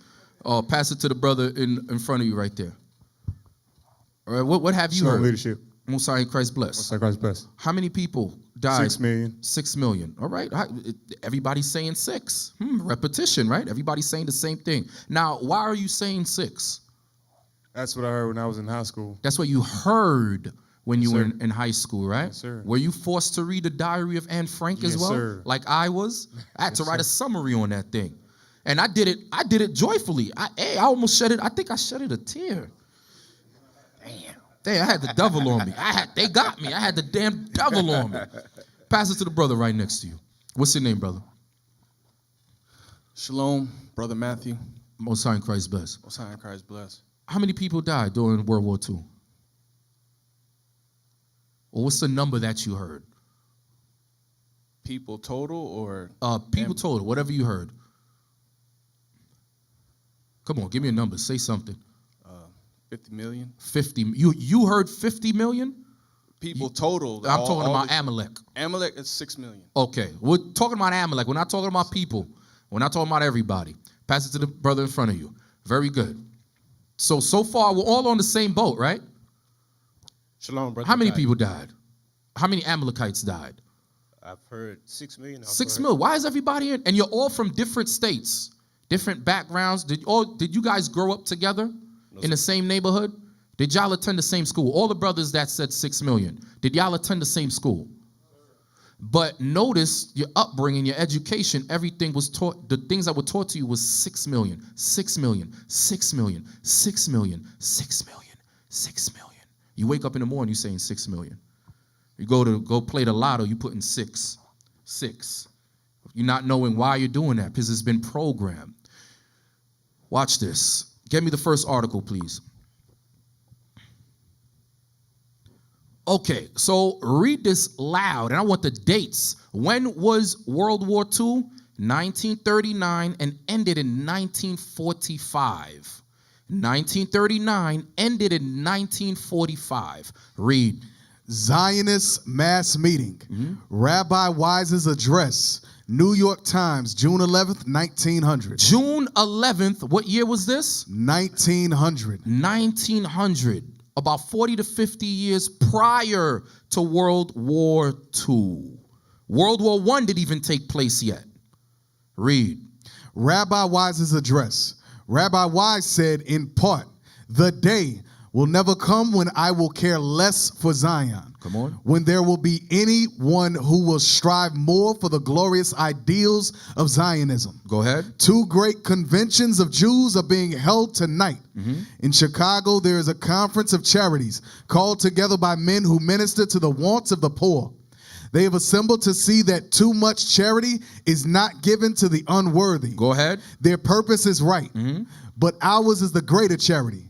We have assembled not to see that the Jew does not get too much. Come on. But that every Jew shall get the right to live. Read. There are 6 million living, bleeding, suffering arguments in favor of Zionism. 6 million. We're reading an article that came out from the Daily News, right? The Daily News, it said? Go back up. The New York Times. New York Times. June 11th, 1900. They're already in talk of 6 million. Go down. Give me the next one. Give me the next one. Blow this up. This is the Encyclopedia Britannica, 1902. Entry for anti-Semitism. 1902, entry for anti-Semitism. Read where it says though. Start at though. Though anti-Semitism has been unmasked and discredited, it is to be feared that its history is not yet at an end. While there remains in Russia and Romania ever 6 millions of Jews Go ahead. who are being systematically degraded and who periodically overflow the western frontier, there must continue to be a Jewish question in Europe. Go ahead. And while there are weak governments and ignorant and superstitious elements in the enfranchised classes of the countries affected, that question will seek to play a part in politics. Next. So you had 1900, now you had 1902. In the Encyclopedia, the word again, 6 million. It's a repetition. It's a repetition of this number. Now, could that have been the population over there in Eastern Europe of Amalek? Possibly. That could have been the population in all of Europe. But how come from the time of the late 1800s, the early 1900s, all the way to 1945, there was no decrease or increase in your population? So nobody had kids? Nobody died? You don't find that strange? They were talking about 6 million way before World War II. Way before World War II. Go ahead. New York Times, 1857 to current file. Come on. January 29th, 1905. Go ahead. End of Zionism, maybe. Jewish preacher's view of uprising in Russia. Come on. The Reverend Dr. M.H. Harris spoke in the Temple Israel, 5th Avenue and 125th Street, yesterday morning at the regular services on the Russian situation. Go ahead. He prefaced his remarks by reference to the Testaments and to history to show that the people had gradually received a larger sphere of freedom from nations and governments for the exercise of their powers and duties. Read. He declared that a free and a happy Russia with its 6 million Jews would possibly mean the end of Zionism. Come on. Since the abolition of the autocracy would practically eliminate the causes that brought Zionism into existence. So we read about 6 million again. Go to the top. Let me get the date. Go to the top. So you read about 6 million again in January 29th, 1905. We read about 6 million once again. If that's the total current population, so who are the people in Israel today? If that's the population and you're saying it was 6 million that died in the Holocaust, who are the people in Israel today? Shouldn't 6 million be your population, the totality of your population of people who died? I'm telling you, it's craftiness, secret plots, propaganda, public persuasions, craftiness, evil as hell. Go ahead, go to the next page. Read that. Chief Procurator. Read the date at the bottom first and the article. Where is it from? Published the New York Times, published November 1st, 1905. Go ahead. Chief Procurator of the Holy Synod, most hated man in Russia. St. Petersburg, October 31st. Konstantin Petrovich. Don't worry about the last name. Go ahead. Chief Procurator of the Holy Synod has resigned. Konstantin Petrovich, now in his 78th year, has been a prominent factor in the internal life of the Russian Empire for the last 50 years. Come on. And is the most hated man in Russia today. Read. Since his appointment as a Procurator General of the Holy Synod in 1880, he has persecuted the Jews, Lutherans, Catholics, and other dissenting sects with an unwavering fanatical zeal. Unswerving fanatical zeal. Go ahead. From 1800 to 1902, he caused 6 million Jewish families. It says from 1890. Is that 1800 or 1890? 1890 to 1902. To 1902, he caused what? He caused 6 million Jewish families to be expelled from Russia and sent thousands of Poles to Siberia. To Siberia. Poles to Siberia. Y'all reading this? So from 1890 to 1902, 6 million was displaced. And you trying to tell me nobody populated, nobody died? Those same 6 million from the late 1800s and early 1900s were the same figure that you're saying died in the Holocaust? I smell bull. That's what I smell. I smell bull. Okay? Secret plots, popular persuasion, illusion, a lie told often, a lie with that becomes repetitious. Everybody falls for it. Next. Is there more? There's one more. Go ahead. The New York Times published March 25th, 1906. Dr. Paul Nathan's view of Russian massacre. Come on. Startling reports of the condition and future of Russia's 6 million Jews. These are all different newspapers, and they're all saying the same thing from different time periods. They just stuck on that number 6, and that is their number. That is their number. So guess what? They got it right there.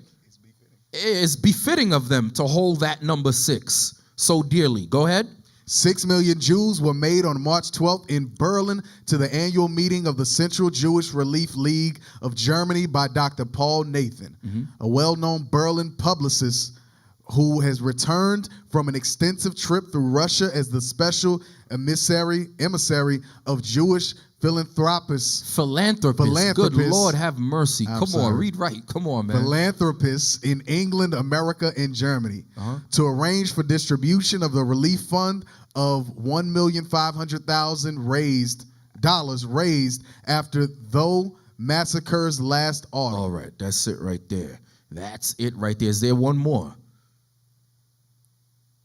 And I found millions of articles.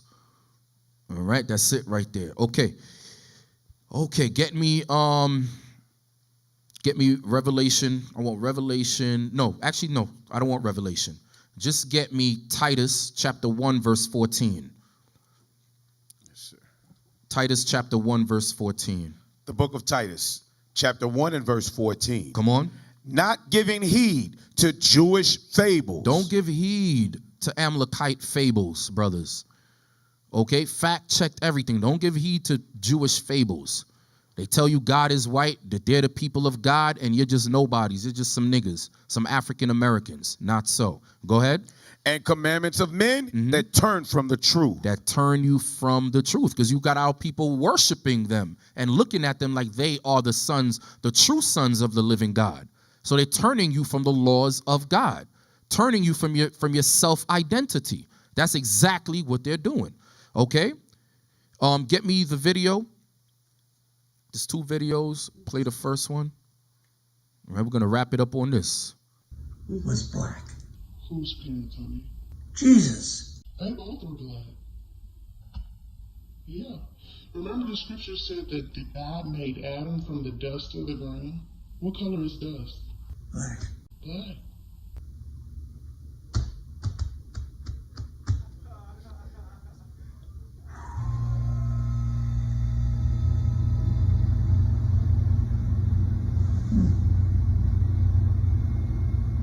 Eve? Black. Remember God took Eve from Adam's rib, so she would be black too? So she was black? Yeah.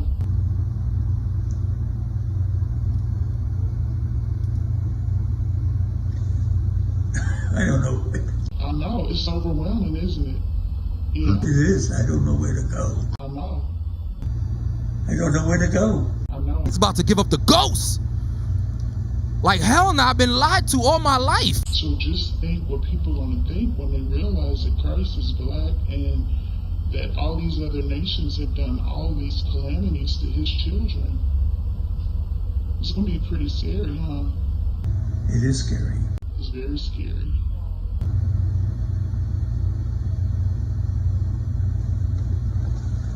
Well, gosh. I know. And I'm telling you something that most people don't realize. No, I don't realize it at all. I know.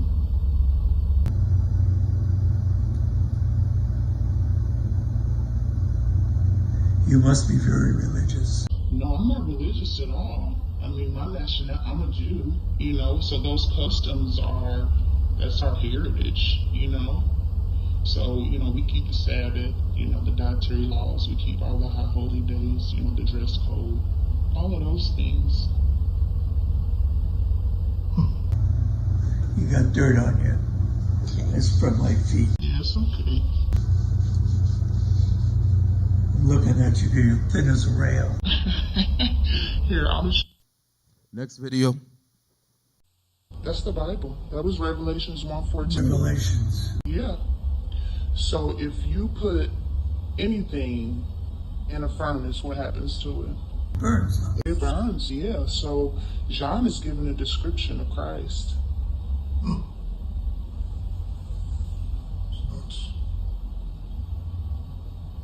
You don't know what to say. Okay, you gonna finish me up? I'm done, buddy. I'm done, buddy. That's it.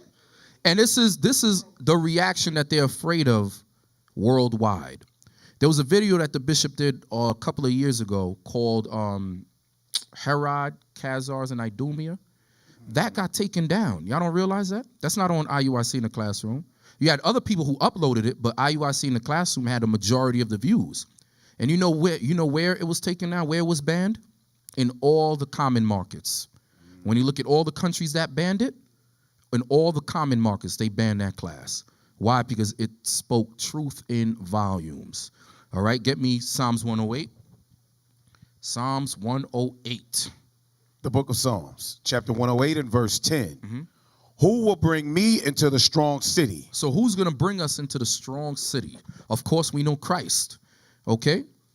This class is specifically about truth. I don't want nobody to get the wrong idea, go try to retaliate. No. Christ said we're supposed to be at peace with all nations, including Amalek, who God says we shall have war with from generation to generation.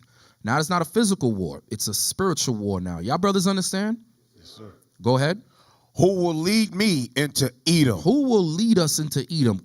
God is going to lead us into Edom. When that time comes, when Christ come back, when he's here, that's when we're going to take down all of Esau. Go ahead. Wilt not thou, O God, who has cast us off? And wilt not thou, O God, go forth with our hosts? You hear that? Go forth with our hosts, meaning the armies of God, the chariots with Christ standing right there. So nobody get any foolish ideas. Give me Isaiah 62. Isaiah 62, last scripture. 1 to 2. The book of Isaiah. Actually, no. Don't get me 1 to 2. Get me, I want Isaiah 62. Let's see where I want to start. Actually, yeah, I'm sorry. Go ahead. Start at verse 1. The book of Isaiah, chapter 62 and verse 1. For Zion's sake will I not hold my peace. You hear that? For Zion's sake will I not hold my peace. Go ahead. And for Jerusalem's sake I will not rest until the righteousness thereof go forth as brightness, and the salvation thereof as a lamp that burneth. Jump down to verse 9. Verse 9. But they that have gathered it shall eat. Jump to verse 11. I'm sorry, verse 11. Verse 11. Behold, the Lord hath proclaimed unto the end of the world. Say ye to the daughter of Zion. Yeah, I'm sorry, bro. Start at verse 10.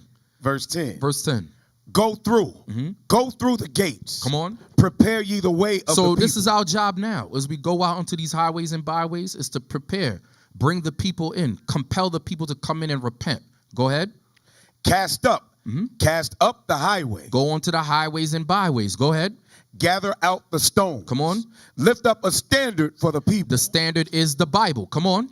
Behold, the Lord hath proclaimed unto the end of the world. Go ahead. Say ye to the daughter of Zion. Come on. Behold, thy salvation cometh. Brothers, your salvation cometh. Come on.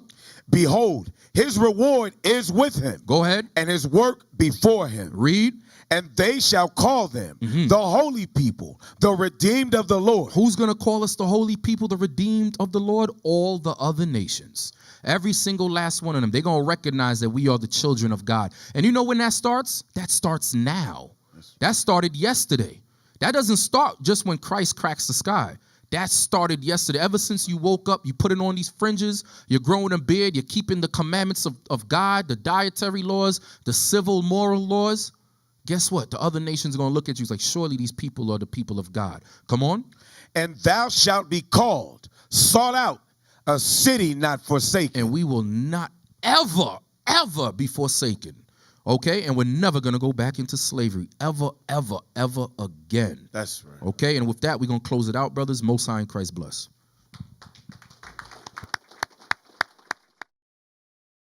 We used to scream black power while Heron was pushed.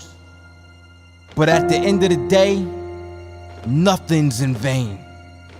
IUIC has been given a vision. The tents of Judah has risen. Many has attempted the mission. Minor murmuring, omitting, and missing the mark. Just reading that he had the flame of fire in his eyes gave us the spark. We on Paul's mission. We out on the road, purple and gold. From Mexico, Cuba, Haiti, Ghana, Sierra Leone. 144,000 boots banging, concrete crackling. These are our men repented at heart. The scriptures is proof. IUIC, we deliver the truth.